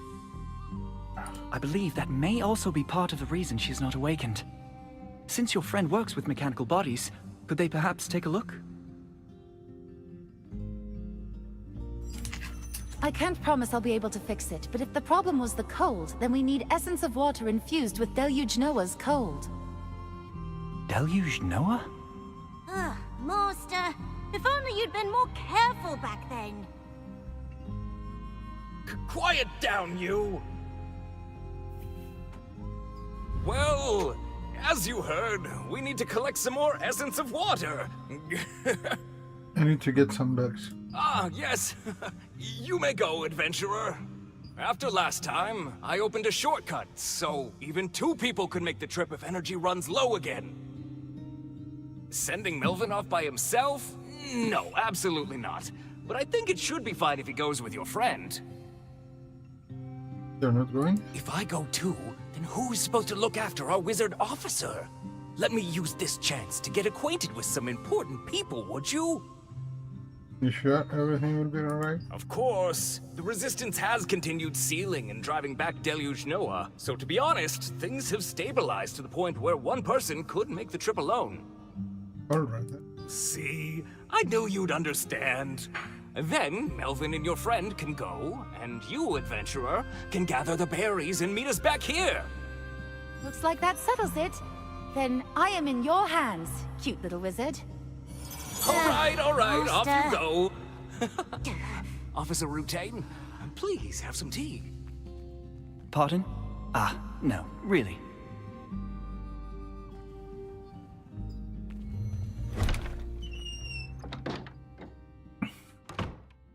At the wizard's residence, Rutain had arrived in haste to secure berries capable of neutralizing the energy of the red fog.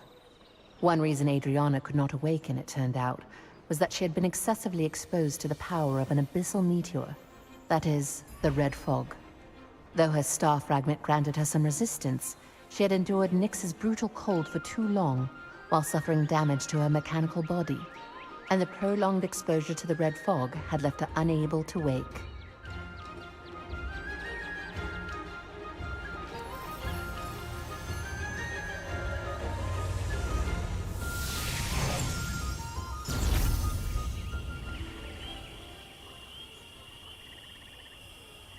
So you've come. It's been some time. Good to see you.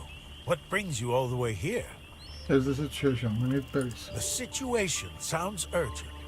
But berry cultivation is still proving difficult. Until now, we've only harvested small amounts near the cave where Giselle used to live. But cultivating them separately hasn't been easy. The cave where Giselle lived collapsed some time ago, so it can no longer be accessed. Though I suspect it won't be a problem for you. What is it? After the cave collapsed, I checked the area to see whether there might still be a way in, and I found an entrance and a shaft leading inside. But when the cave gave way last time, the interior there collapsed as well. Ordinary folk like us cannot get through, but I suspect you may be able to. Where can I find it? There should be a mine entrance above the cave where Giselle stayed. That's the entrance. I have explored as far as the entrance with the others. Beyond that, however, the paths have collapsed, and the red fog is so thick that we couldn't go any further. I can go. Will you do it? Even so, the ground is unstable, and there is no knowing when it may collapse again. Be careful. There is a mine entrance above the cave where Giselle used to live. You long time. Have you been well? Yeah, but as our food not tasty, still nice to Giselle. I'm glad to hear that. Cave again? Grandma said berry field there, but berries very hard to grow. Yes, very hard. I'll try. Don't get hurt. Be careful. Find something from Grandma, then give to Giselle.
Oh.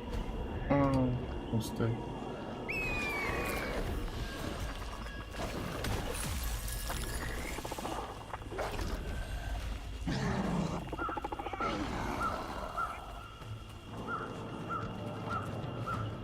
Made a mistake. I think this is the correct way. Right? Yeah.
The first with the entrance to the shaft Azra mentioned.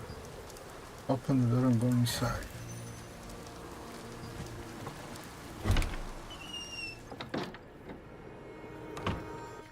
In search of more berries, you went to Azra and Giselle, only to learn that cultivating them had proven difficult. After the collapse of Giselle's cave, a new shaft was exposed, but it was too dangerous for ordinary people to enter. To secure the berries, the only resource capable of resisting the red fog, you set out for the shaft.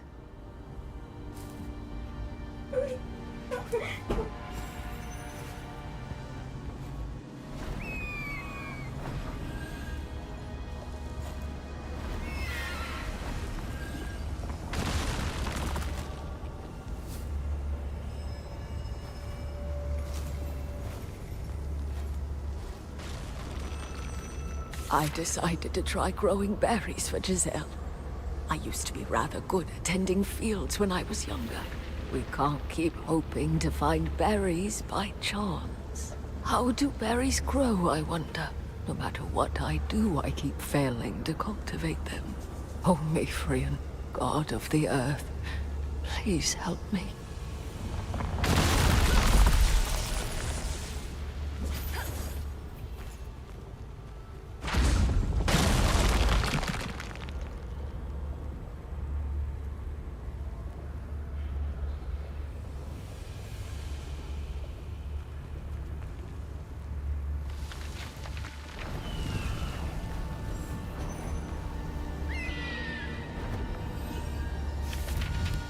The field where I had scattered the berries collapsed, and all the effort I poured into it has come to nothing.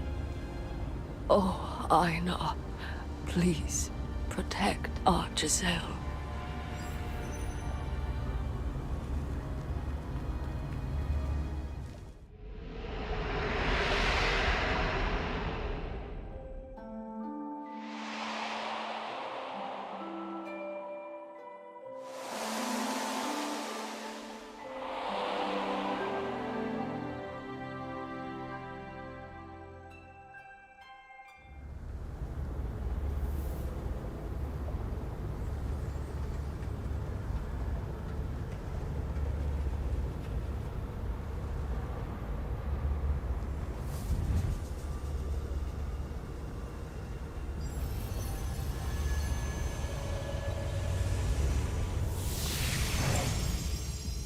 In the area around the shaft, you found records left behind by Giselle's grandmother, showing she had continued trying to cultivate the berries. Despite repeated failures, she never gave up on growing them for Giselle.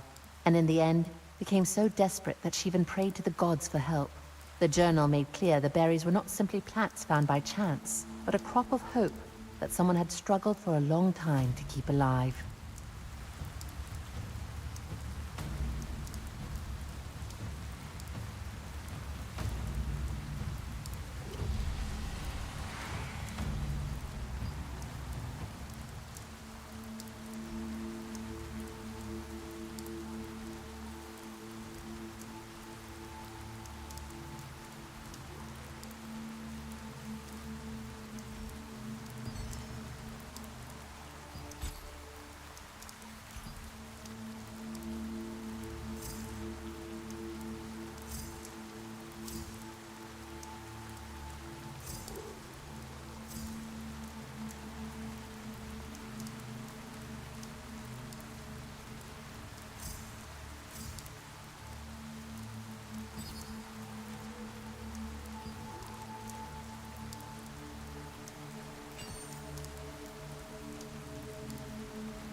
Good.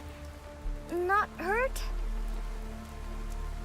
I'm fine. About your grandmother's journal. From Grandma? But Giselle, don't know. Can't read. I'll leave it with Azra then. Yeah. Azra reads to Giselle. Giselle want to learn. Want to read, Grandma. Thank you. You're back safely. It is good to see you unharmed. Did you find the berries? Here's what happened. So, her grandmother had been trying to cultivate a berry field, but then the field collapsed, and her efforts were for naught. About these berries? Could it be that when the field collapsed, the seeds were scattered into the area below where the red mist was thick, and that is how they grew? From what you found, I wonder whether the very condition required to cultivate berries that ward off the red energy might, paradoxically, be the red fog itself.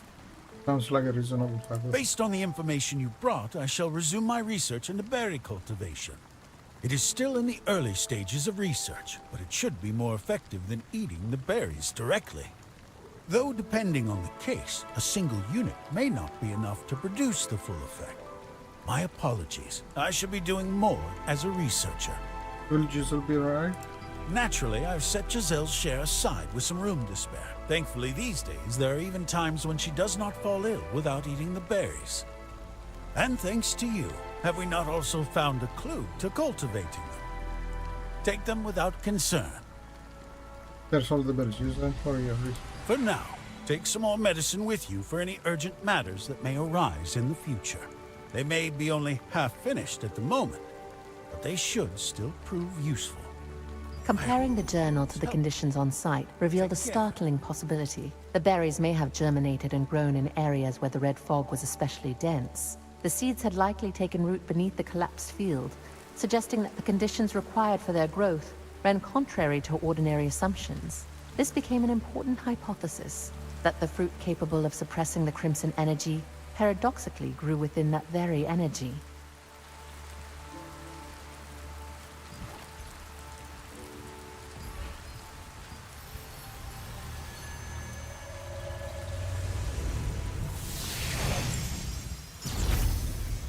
If you want to use the breeze line, please take the lift. If you're in the resistance, it's free.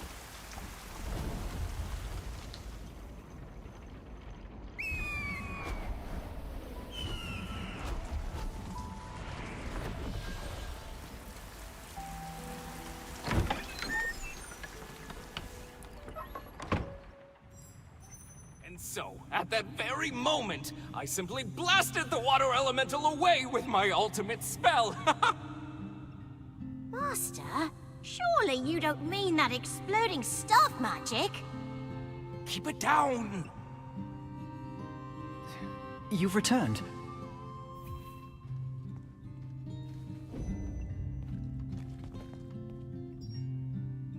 Did you get the berries?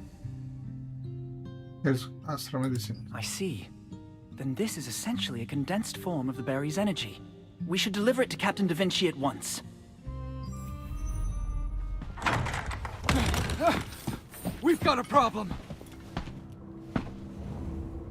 Urgent! Red fog is flooding Daybreak Shore!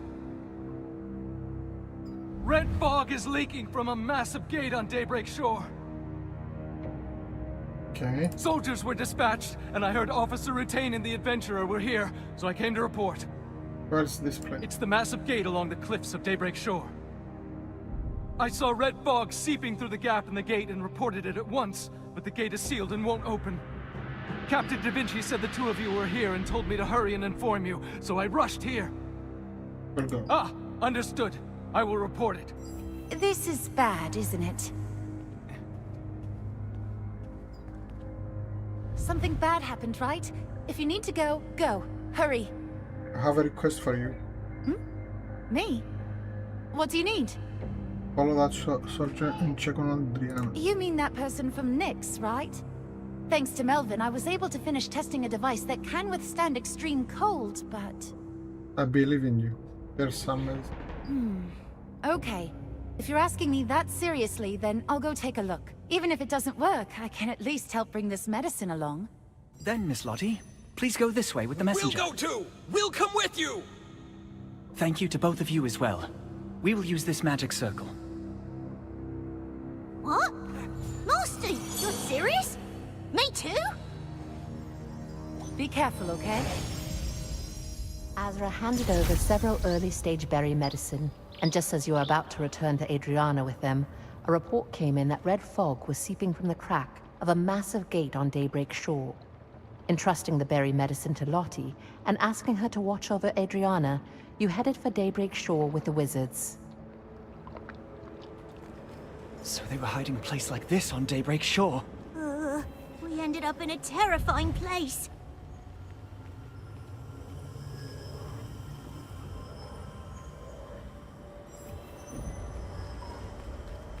Enemies!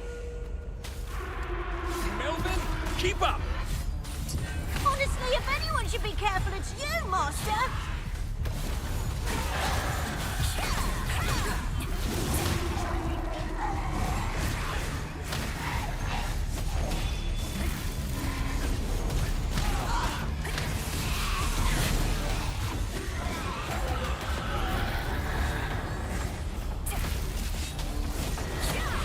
Hit a place like this on Daybreak Shore.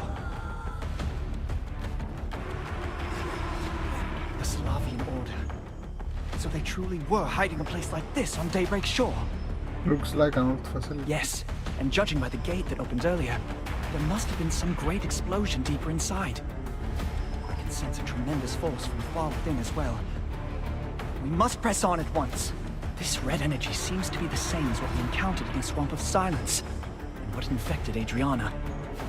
Keep some medicine with us. That would be for the best. A sound idea. The red energy is coming from deeper inside as well. Be careful!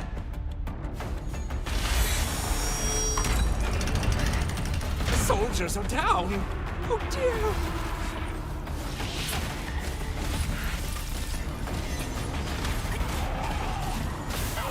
Theodore's taking the stage! Well, might as well.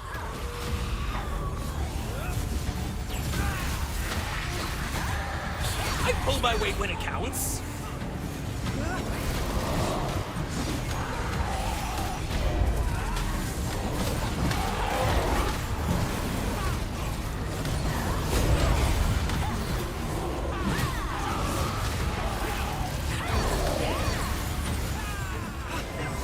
Seems the blast blocked the passage down and blocked the way.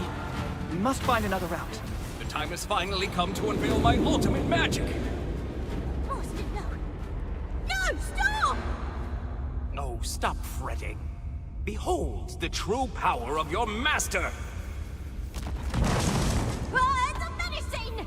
You no good, unlucky master! Again! Adventurer, are you alright? Magic! Are you both alright? We're unharmed. Please, do not worry. In any case, it seems there is a path this way as well. I did not expect the floor to collapse. That gave me quite a fright. And you're right. The energy in this red fog is overwhelming. I will need to take some medicine. You all right, adventurer?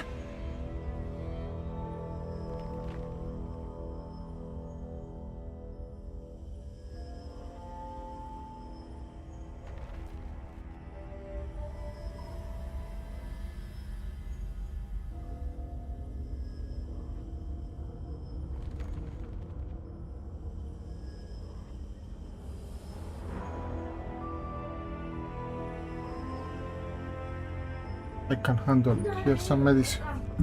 It seems you're enduring it through the power of the star fragment. Thank goodness I'm with you, adventurer. Well, I'm not sure whether we ought to thank Theodore for this, but at least we do seem to have found a way forward. Let us proceed this way. Beyond the gate at Daybreak Shore lay an ancient sanctuary hidden by the Salavian Order. Inside remained intense crimson energy, traces of an explosion, crawling soldiers, and a massive force emanating from deep within. It looked less like a simple wreck.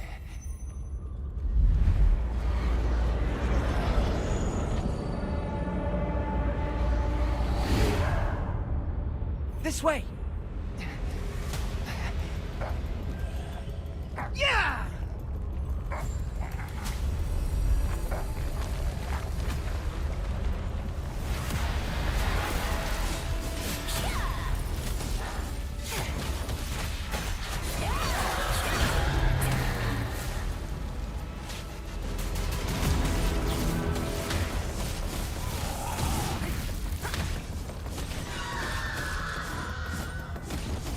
Adventurer, go!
Adventurer, are you all right?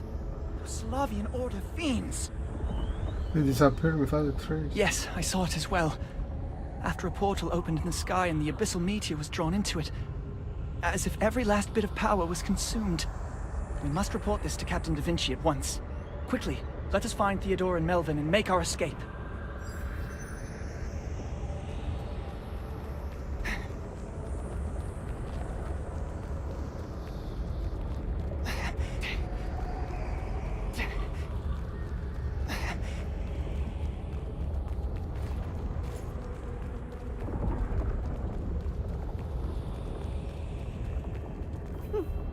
Master, my body.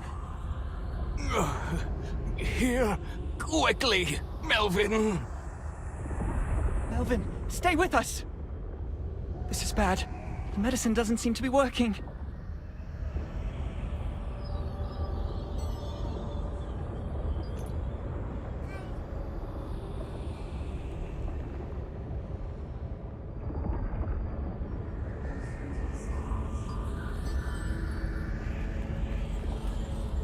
take care of Melvin first. Please, tend to Melvin first. An enormous wave of red fog washed over us when we entered this place. Give my medicine to Melvin right away. You're in danger too. I am fine. I may not look it, but I was once a candidate for Archwizard. I am sturdy enough. I am perfectly fine. Just look after Melvin, my apprentice.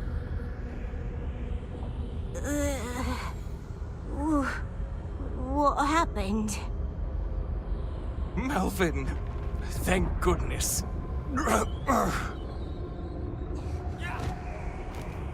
Theodore! Rutain, adventurer!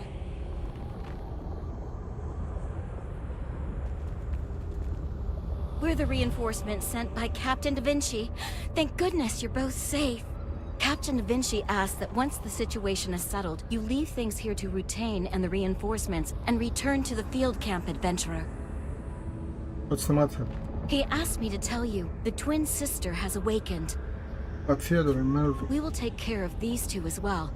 Please do not worry, and go at once. Ow, that hurts. Don't worry about us. Just get going. Then I shall open a transportation magic circle for you. Why did you give me the medicine?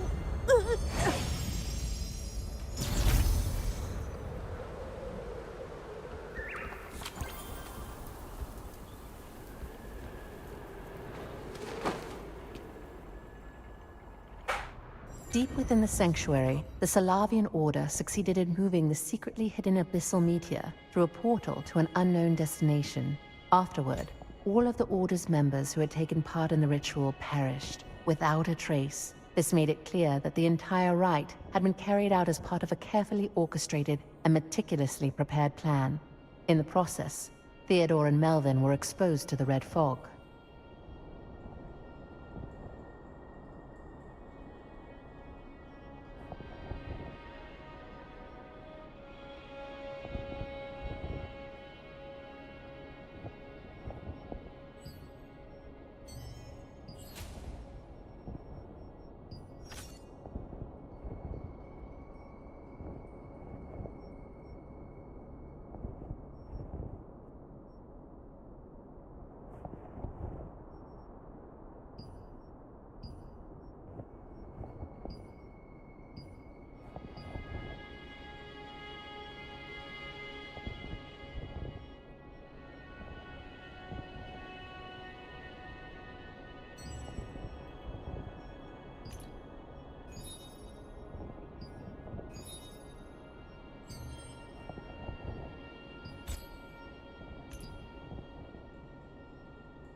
Well, what is the situation at Daybreak Shore? Here's what happened. A hidden sanctuary of the Salavian Order. To think they were hiding an abyssal meteor there. But why would they choose to bring it out at this very moment, even at the cost of sacrificing the Order's wizards? I will investigate that separately. You have done well. How is Andrea doing? The medicine you brought, along with Miss Lottie's treatment, brought her back to her senses for a short while. But she soon lost consciousness again.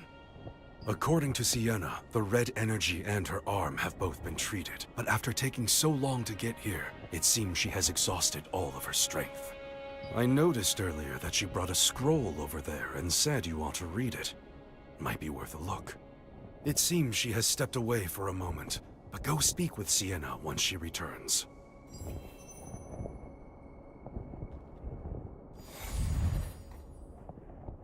The scroll Sienna left behind, the title Star of Sylvaneth, but the author's name has been erased. As we focus, we begin to hear a voice. The Star of Siliveth. It is a mana stone, infused with the immense magic of the goddess Siliveth herself. Among the human wizards, who coveted the magic of the elves. Some dabbled in forbidden magic. After that incident, the Eye of Salvation went to war with the elves, and once driven back, resorted to creating the forbidden weapon, known as the Abyssal Meteor. In opposition, Zion Targaroth of the Lightbringer Society ended the war by dividing the Abyssal Meteor into 7 pieces and sealing them away. After many long years, the Eye of Salvation was transformed into the Solavian Order. While part of the Lightbringer Society spread outward into the Church of Einar and the independent research institution known as Venelux. Thus, it seemed the Star of Siliveth had vanished into history. And yet, Revel Lupius led the Archeum Legion and cast the continent of Cilicium into the turmoil of war. And once they began searching again for the star fragments, the Star of Siliveth endured, once more, as a symbol of destruction. You're here. You've done well. So, I see you've already looked over the scroll I brought for you. I wanted to help you better understand the star fragment you carry, and the forces surrounding us. It is a magic scroll, made by someone I once knew, briefly. What do I need to do? Please channel the power of the star fragment you carry into her. Gently, little by little. Are you sure? I cannot promise anything, but I heard that when you first met Adriana, the power the two of you wielded resonated with one another. That means the two of you possess a special kind of star fragment power. At this point, I think that is our only hope. Yes, it is possible. Reverian? And you are? My apologies. My name is Soyan Lin. Please forgive the sudden intrusion. I'm Bernick.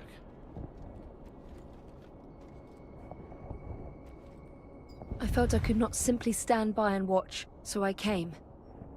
As Sienna said, if you channel your power into her, then I do believe that this Adriana may indeed awaken. How are you sure?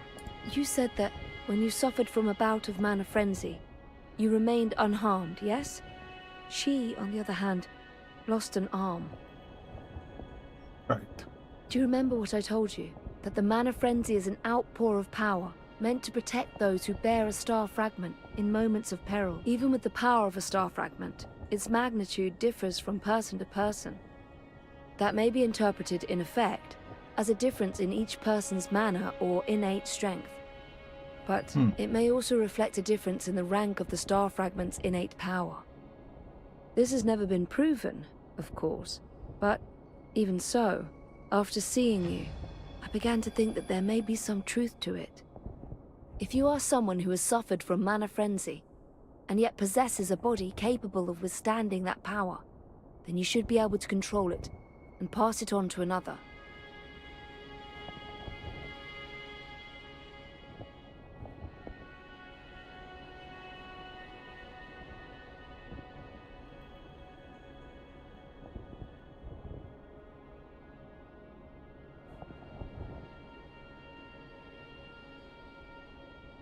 Control your power very carefully, little by little, and transfer it to her. Then, it should resonate, once more, with the star fragment sleeping within her, and begin the restoration of her body. That does make sense, Reverian. Or rather, so, Yunlin. It has been a long time, Sienna.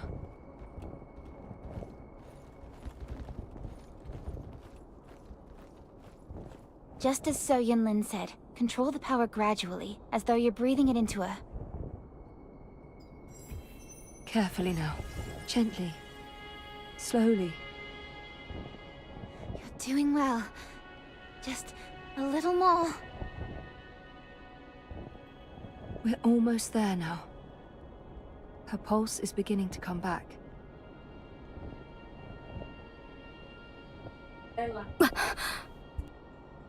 Da Vinci! Where is Captain Da Vinci? Easy now. Calm down. I am Da Vinci. Go on. Tell me exactly what happened. Oh, Aina. My thanks to you. You must warn Clay. This is a message from Janice. He must not go to Nyx, no matter what. Clay already left for Nyx because Janice sent for him. What are you talking about? What? Oh no. Then I'm too late. What do you mean? It's a trap. It wasn't Janice who summoned Clay. It was one of Kazar's lieutenants. She did it. What? After reporting the incident, Sienna presented a scroll titled Star of Siliveth, detailing the origin of the star fragments and the orders that diverged from it. Its author, Sir Yun Lin, confirmed that such powers could resonate and be used for restoration rather than destruction. With that knowledge, she helped you awaken Adriana through the power of the star fragment. I was too late. But they clearly heard Johnny's voice through nose. It's a special ability she has. If she's met someone even once, she can imitate them perfectly. Their appearance, their voice, even their abilities. How is that even possible? That's why I came here myself to warn you. Right now, Nyx is cut off by a snowstorm. Neither Parrot Mail nor distant communications are getting through. And What else is the matter? Janice said all of Nyx will soon be in danger. She said it looks like the Archeum has moved an abyssal meteor into Nyx. An abyssal meteor. The red fog caused by the abyssal meteor has cut off the roads as well. That's why Janice sent me, since I bear the astral force of a star fragment, and I failed. We don't have time to just stand here like this any longer. Janice said she tried to manage this on her own. We have to get back to Nyx. But how? The situation is grave. So even the land routes are cut off. How about traveling by sea? There is a way in by sea, of course, but it would mean taking a tremendous detour. And the only harbor in Nyx is occupied by pirates. Forcing our way through there would be unwise. Long ago, after the war between the giants and the elves, Nyx was frozen by the ancient elf Shamir to suppress the diabolic energy leaking out. Since then, it has become a barren, frozen land where no one can truly live.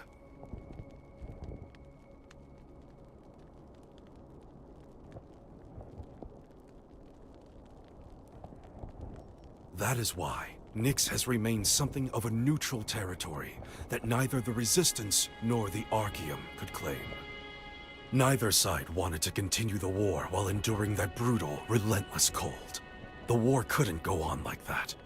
But if Adriana's account is true, then it means the Archeum Legion moved the Abyssal Meteor in order to seize Nyx. The Abyssal Meteor you reported at Daybreak Shore troubles me as well. To think there are this many Abyssal Meteors at once. It may be early, but I believe the time has come to use it. Is there a way forward? There may be a chance. Just wait here a moment. Sienna, open a magic circle to that place. So you've made your decision. All right, I'll open it. So Yunlin, could you watch over Adriana for a moment? Ah, of course, Sienna. Of course. I came here to help. Thank you. Come then. Let us go.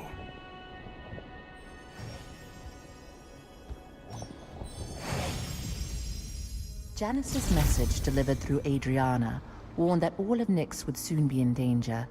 The news that the abyssal meteor had been moved into Nyx and that the land routes had been cut off by the red fog made it clear just how grave and pressing the crisis had become. To save Janice, who had remained behind to face it alone, and to rescue the endangered Clay, Da Vinci resolved to make use of a hidden asset of the Resistance.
It's time to show you this, too. Though we have reclaimed a few dominions since Revel's death, the threat posed by the Archaeum Legion and even the Salavian Order still looms over us. That's why I, along with the other leaders of the Resistance, began developing a secret weapon to improve our mobility and to gain an edge in future battles. A secret weapon ship? Ah, you mean that ship anchored over there? No, not that. Though, I can't say you're entirely wrong. Come, let us head inside. Welcome, welcome! Oh, Adventure, you're here too!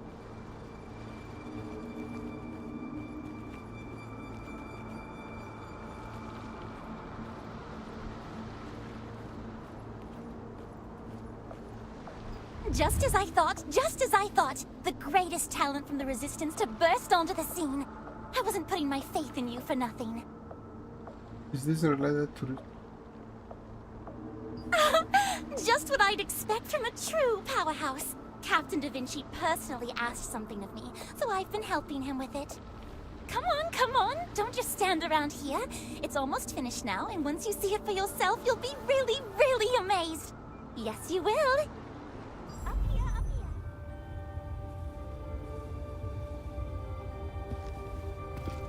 Unfortunately, there are still quite a few Archaeum spies, so we had to be careful not to be discovered.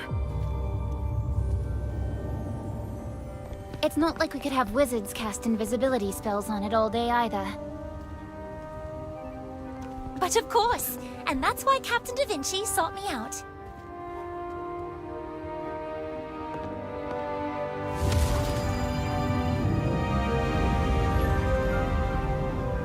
Once he saw my research on dimensional circles, he asked if I could create a space beyond it. Indeed. A secret weapon demands a secret workshop, I'm sure you'd agree. A space free from physical limitations and the risk of discovery. The space beyond the dimensional circle was perfect for this. Now witness the secret weapon of the Resistance. I present to you the battle airship, Aetherian.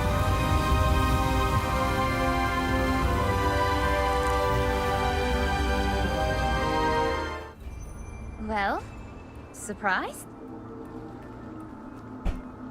Are you alright? You look pretty stunned. I've never imagined something like this. This was something Captain Da Vinci set in motion. He said we'd need greater power for the battles to come. It's built with everything. The Resistance, the funds of the Lords who placed their trust in Captain Da Vinci, the magic of Venilux, mechanical engineering, and the technology of dimensional circles. But it still isn't complete. We're in the final adjustment phase, but we're short not only on mana, but also on the floating stones needed as propulsive cores.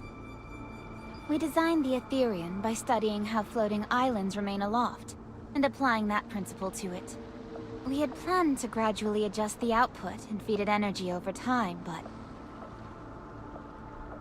now that we have to deploy the Aetherian in a hurry, we're in urgent need of materials. Recently, new floating islands have appeared near Saradoma Island, off Daybreak Shore.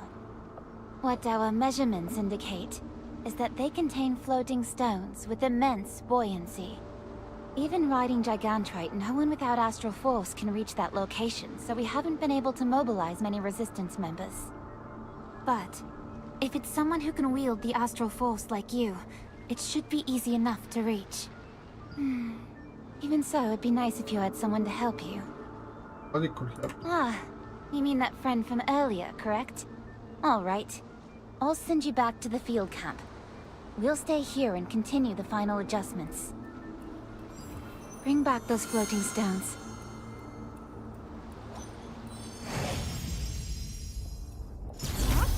You're back! You all rushed off in a group and now you're the only one back. Did things go well? Can you help me? Help?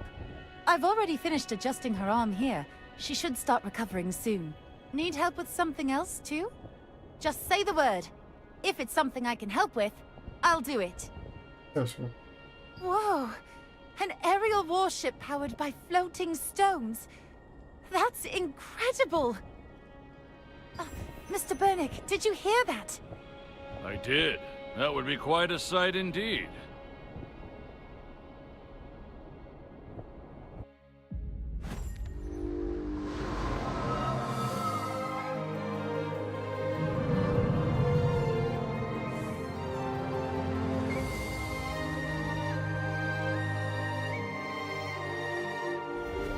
I can't believe I actually get to ride Gigantrite! Thanks for giving me a lift! Leave the floating stone here to me.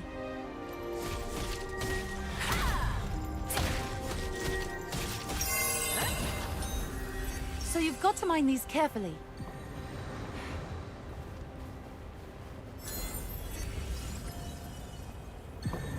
Okay, let's go.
Can't let you outshine me.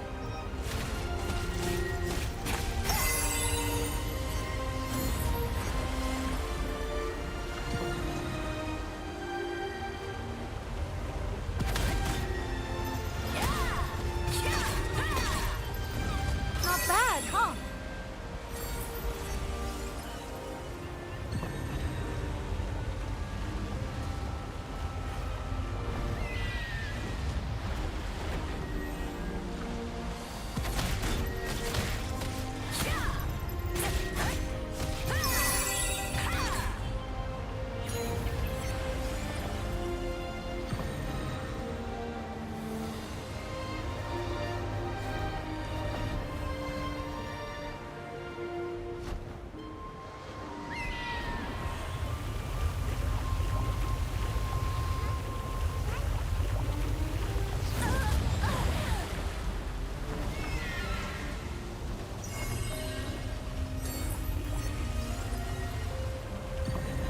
Almost got them all.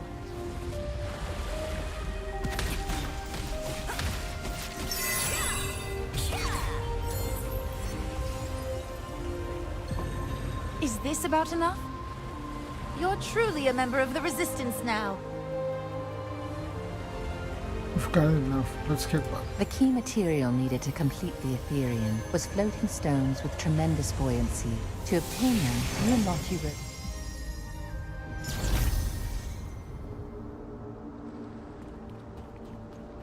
This way.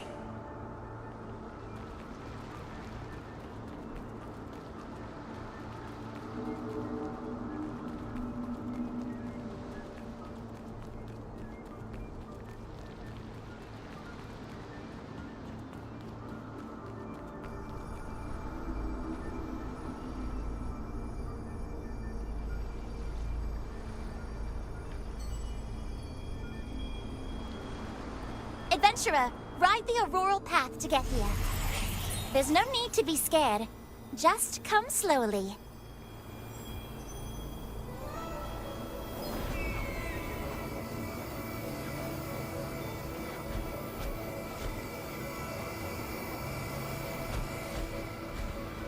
You're here.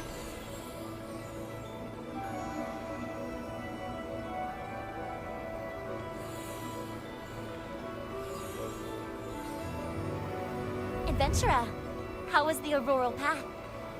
The auroral path? Yes, exactly. The particles discharged from the Ethereum create an artificial galaxy, and we call that the auroral path. By using it, you'll be able to travel faster and more safely. So, anyway, did it work out? A success? Yeah. Just as I thought. I knew you were the best adventurer. I'll hurry and take these so I can finish the final preparations. Oh, yes, right. Sienna brought the others over a little while ago. You should go see them. Are you certain it's all right for us to come along as well? What are you talking about? Thanks to Bannock, the final checks went much more smoothly. And you're looking after Adriana, too. Ah, there you are. Paul already reported everything to me. Well, you were helping out.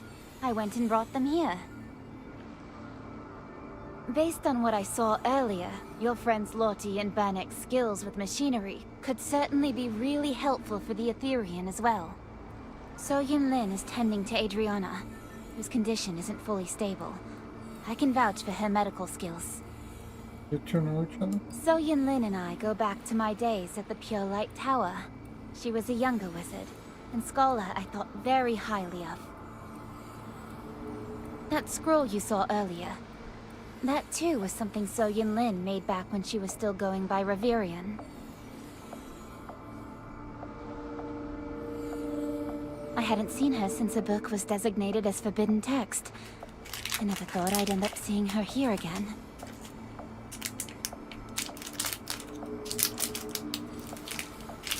Sorry, I had to... Wouldn't this side get better output if we connected it like this instead? Not a bad idea. This ship is headed for Nyx. If we're preparing for the cold, the current settings are the better choice. It looks like the Well adjustments done. are nearly done. You've done a great deal for us. Sophia, Robert, and Rutain are all carrying out different missions, so I keep ending up placing the hardest tasks on you alone. My apologies. You just have Clay and Janice. Indeed, Clay and Janice are both invaluable assets to the Resistance. But that isn't the only reason we're exposing the Aetherian and heading to Nyx. If the Archaeum Legion were to seize Nyx, which has long been something of a neutral territory, and lay hands on some unknown power there before we do. And then, of course, there's the abyssal meteor the Salavian Order supposedly transported somewhere. Jake is pursuing the Salavian Order matter, so we should have word soon. Once the final adjustments are fully complete, we'll head straight for Nyx without delay. Will you join us? Just give me the command. Good. You, I, everyone here, we're all in the same boat now. Let us go to Nyx.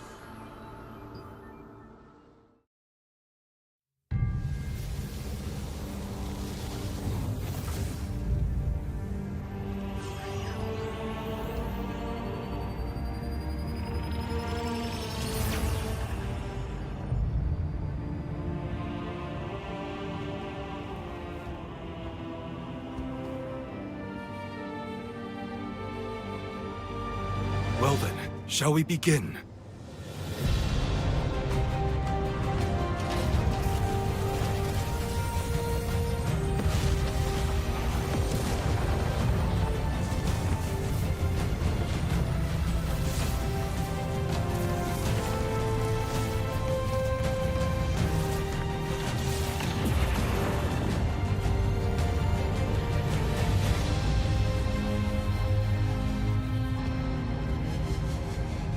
Without delay, onward, Aetherian!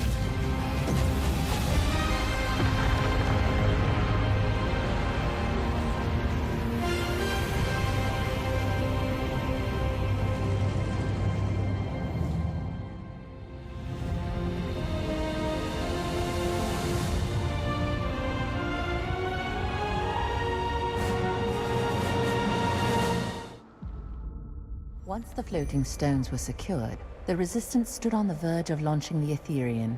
Lottie and Bernick provided technical support for its final adjustments, while Soyun Lin continued treating Adriana, whose body had not yet fully recovered. At last, the Resistance's hidden weapon, the Aetherian, stirred its massive hull and set out for Nyx.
Oh.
Thankfully, we made it here safely.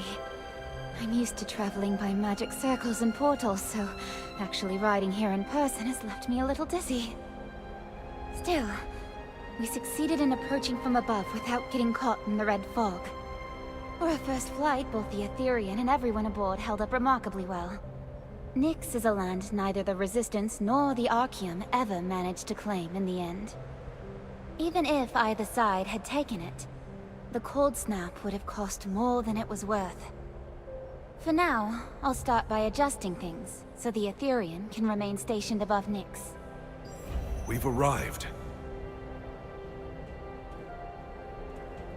I'm glad the maiden flight ended safely. And what did you think of it? Good to hear. But the red fog has already spread across all of Nyx. Thanks to our approach from above, it seems the Archaeum Legion still hasn't noticed us. Now, we need to find Janice and Clay. We've reached Nyx, but they say communications are still down. Even if your astral force is strong, descending from this height through the red fog is impossible. But if we lower our altitude any further, we risk not only detection by the Archaeum Legion, but also exposure to the red fog. Of course, we didn't come to Nyx unprepared. We outfitted the Etherean with a number of functions for situations like this. One of them is the high-speed descent device known as the Ether Suit. That said, we rushed our departure, so that system has only barely completed preliminary trials. Okay. Even so, to place you in danger like this again... But this is no time to debate such things. Very well. I authorize temporary use of the Ether Suit. You must find out what became of Clay and Janice. Temporary use of the high-speed descent device, the Ether Suit, is authorized! Yay! Adventurer, are you really descending using the Ether Suit? That's right. As Captain Da Vinci already told you, the Ether Suit is a device made to let you descend from the Etherean to the ground at high speeds. Right. With your star fragment power, you should withstand it without major problems. Originally, it was also meant to be a device that would let other Resistance forces deploy straight from the sky to the ground. Since the descent is so fast, you'll be going down equipped with ether wings, so it won't put too much strain on your body. Once you descend to a certain altitude while in that state, you'll be able to morph without any problems. I understand. You've been in my way then. Just as I thought, just as I thought! You're really decisive! We've only barely managed a trial run so far, so we could only lock in on a single coordinate. But I can guarantee your safety. I'll get you as close to the border zone as I can, so don't worry. And please, be careful out there. Wait a moment. Nyx is enormous. If the Ether Suit was fully complete, we'd send you straight to the border zone. But we aren't in a position to do that yet. Still, there's no choice. So there's one more thing I'd like to ask of you. It's something you can do as soon as you reach the ground. Go on. Right now, the Etherean is holding position in the sky, and continuously releasing magic particles. Those particles will soon settle across all of Nyx. If those particles resonate with the special particles found in Nyx's extreme cold snap, they can create an auroral path in the sky. How do we get them to be coming? As you travel through Nyx, you'll eventually come across ancient ruins known as star beacons. When you do, focus the power of your star fragment there. Then, the Etherean's magic particles will resonate with the power of your star fragment. Once that resonance is fully complete, the power of the star fragment will draw in Nyx's special particles, and an auroral path will be formed. First, connect the auroral paths. Using it, you should be able to reach the border zone. I think it would be best to gather information there. Besides, that also happens to be the place where Janice's signal was last detected. Then let's get started. Please, come back safely. Destination, the Frozen Nightlands. Ether Suit, launching! When you get back, you have to tell me what the ride was like. A rapid descent from this height? It's within the durability threshold. There should be.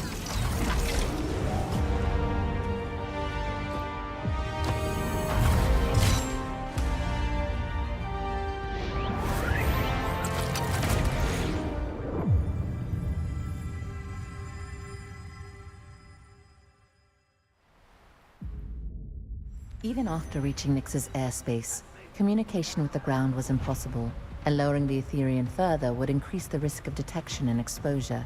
Da Vinci therefore authorized emergency use of the high-speed descent device, the Ether Suit, which had only just been tested.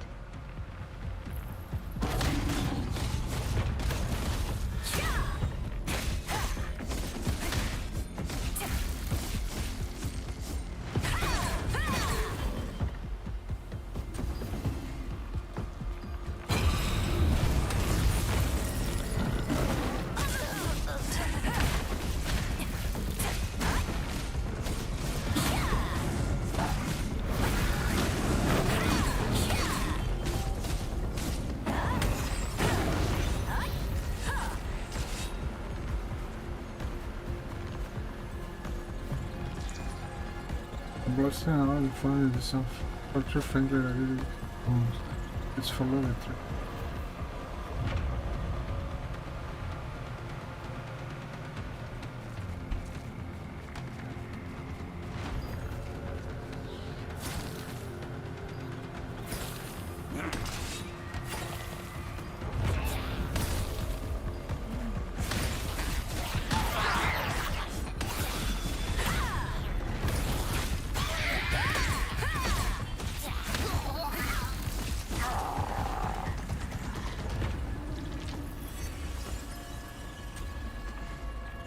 Who's there?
I don't trust this guy.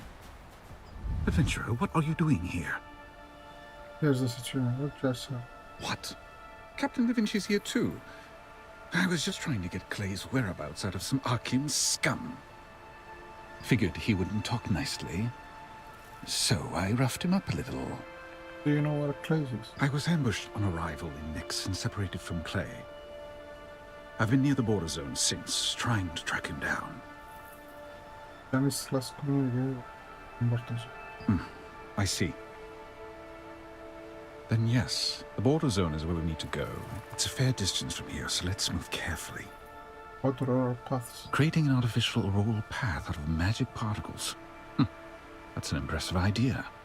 On the ground, you reunited with Iska, who explained that he had been attacked as soon as he arrived in Nyx, and was separated from Clay, and had since been tracking him around the border zone.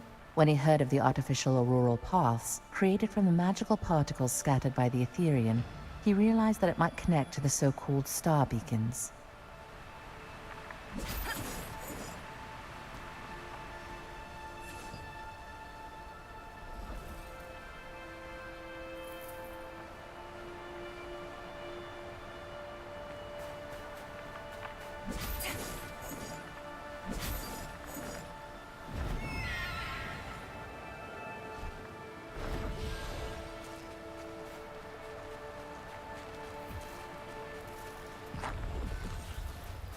We're in for a fight!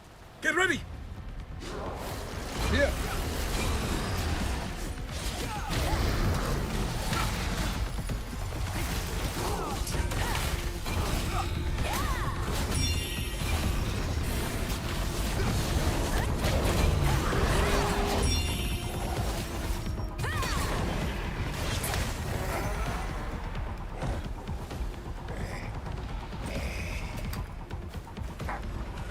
Be careful!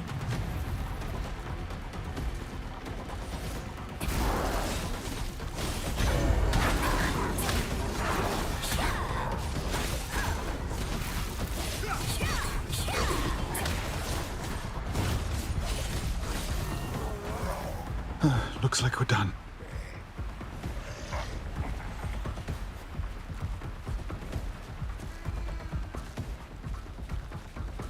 Be careful!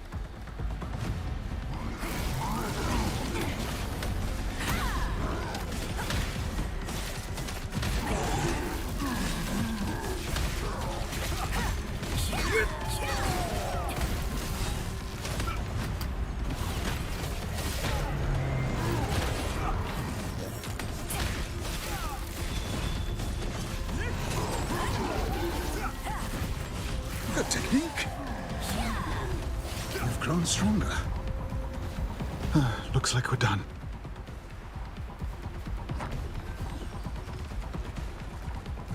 Wait, this should be it. The star beacon you mentioned.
Looks like we've cleared them out.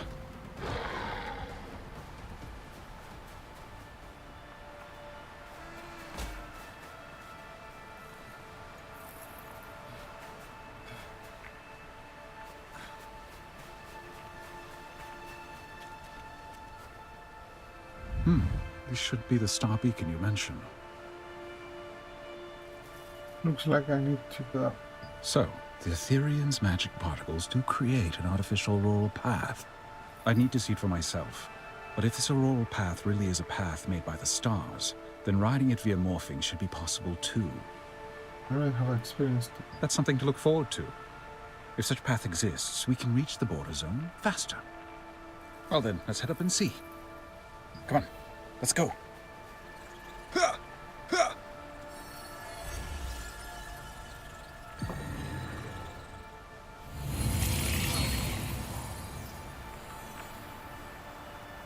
A means of travel from an artificial auroral path. I'm impressed.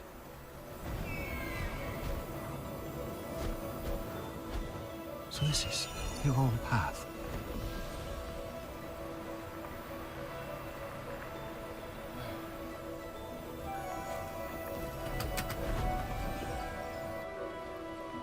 The auroral path.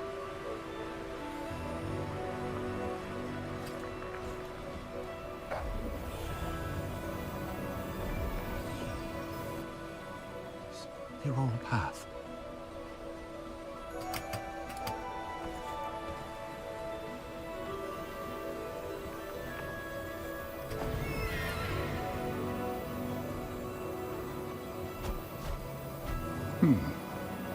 Now, that's not a method I expected.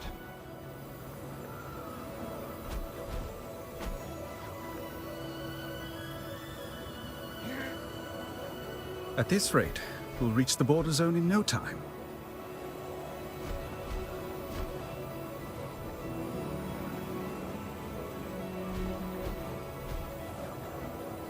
That tall tower is Shamir's tower.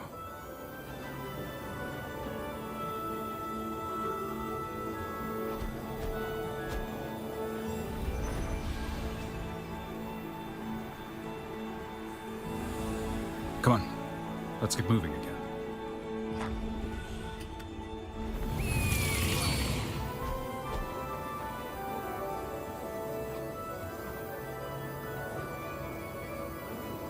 So I guess engineers really do save the world.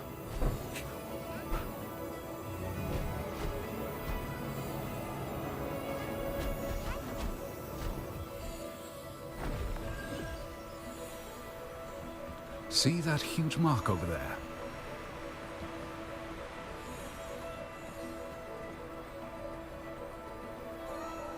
They call those massive footprints Vegamore's Path.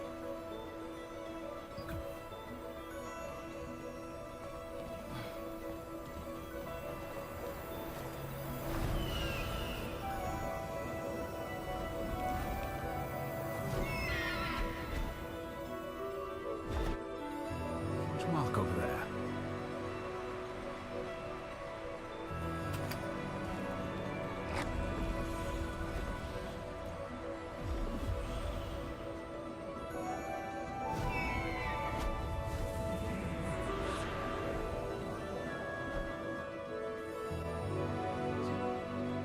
Mark over there.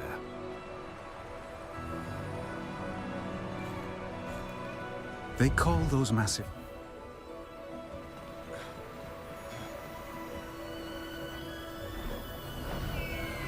Hard to believe, but they say those enormous footprints beside it belong to a colossal creature called Vegamore.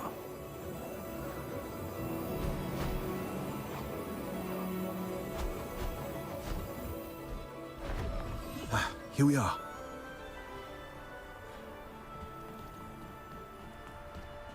Finally made it. This is the entrance to the border zone. The only reason a base as large as the border zone can exist in a wasteland like Nyx is because it draws mana from those mana stones around it.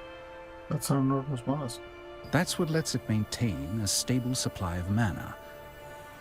Of course, that also makes it a target. Still, the border zone has someone looking out for it, so I suppose it's safe enough.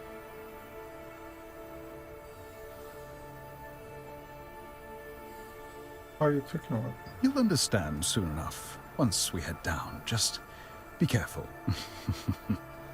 You're not coming with me? I've brought you this far, so I'm going back to keep searching for Clay.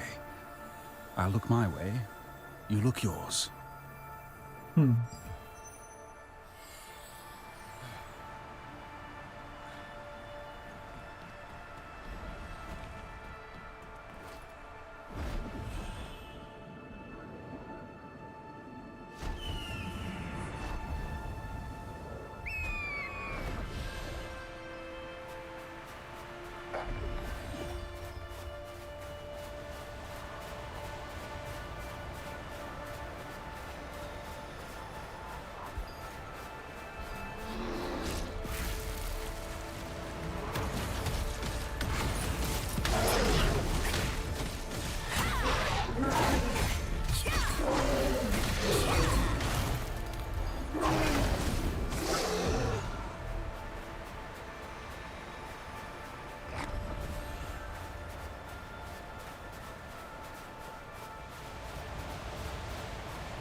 Fighting is banned on these grounds at all times. Oh, you're from... Martinet, do you know this person? This is the person who helped me and my sister. They're good. I can guarantee it. Fine. On your feet. Outsider. No one fights here. Not under any circumstances. Least of all near the magic core. I'm with her, is it? How amusing. There are no exceptions in the border zone.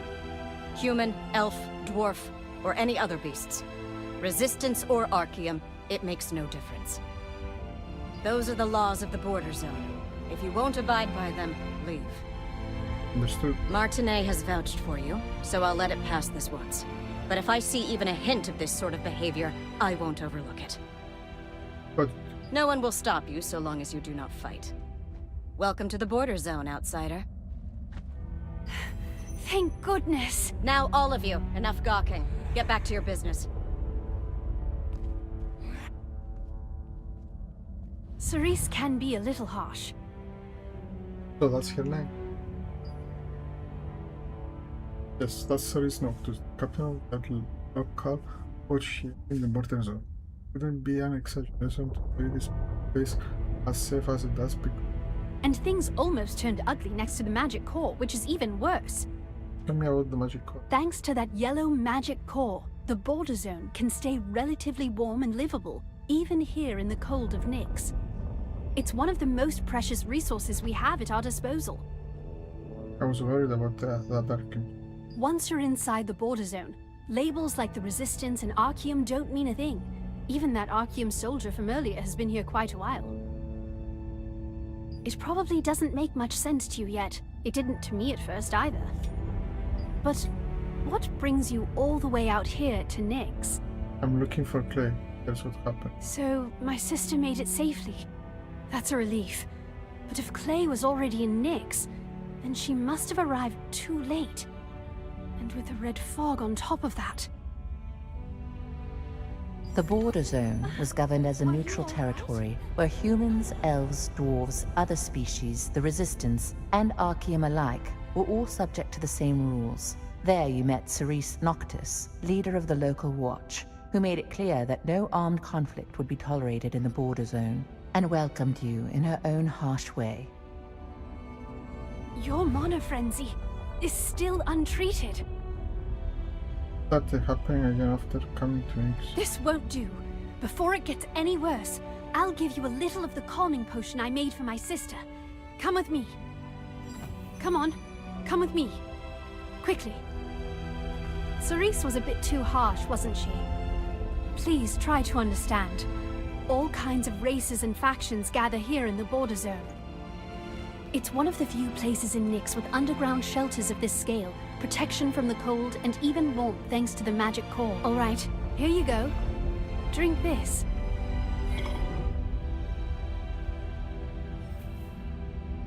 How is it? It's a much improved calming potion compared to the one I gave you previously. Be working. Good. Good thing it works on you too. You should be able to hold out for a while. My calming potion research has come a long way since seeing my sister again and Janice. Thank you. No, thanks to you, I was reunited with my sister. And I got to meet Janice too. I've always been grateful. Now then, let's look into Clay. I'll ask around on my end. You check the black market for information. Let's see what we can find. Check the black market for information.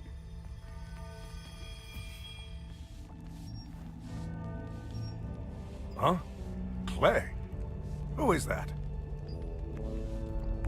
I don't speak with strangers. Ever. Yeah, blonde guy, definitely a wizard. His name started with C something, or something like that. Asked me how to get to the Archaeum Fortress. I told him never to go that way. Didn't go well, I take it? Could he have been taken to prison or something? Is he someone close to you?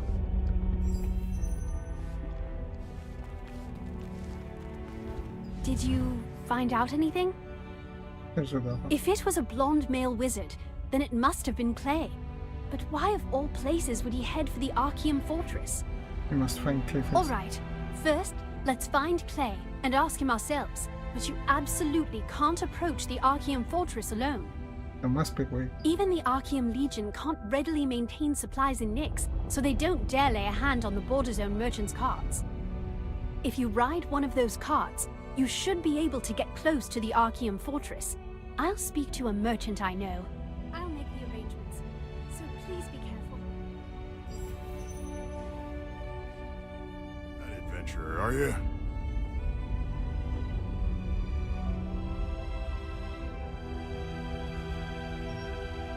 Martinet told me about you. I used to serve with the Resistance myself, back in the day. I'll help you. Are you sure? As long as there's no fighting in the Border Zone, that's good enough. Can't let those Archeum scum strut around here in Nyx. Here, climb aboard.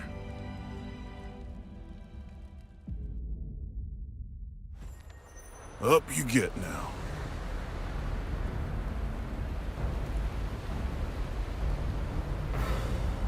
This is the Archeum Fortress. This way.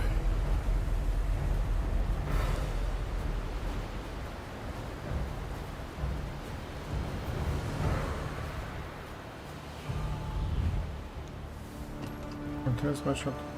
Close. We're taking close. This way.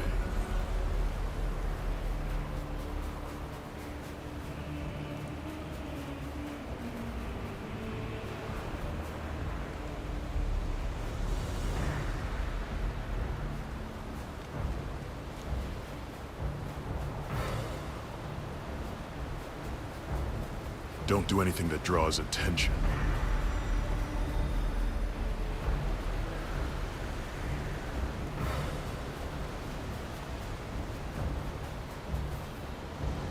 This is as far as I can help you. Watch them carefully before you move in.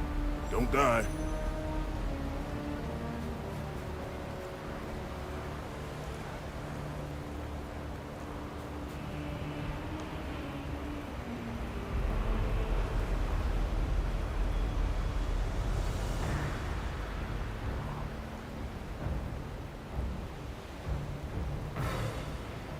Wait, what was that sound?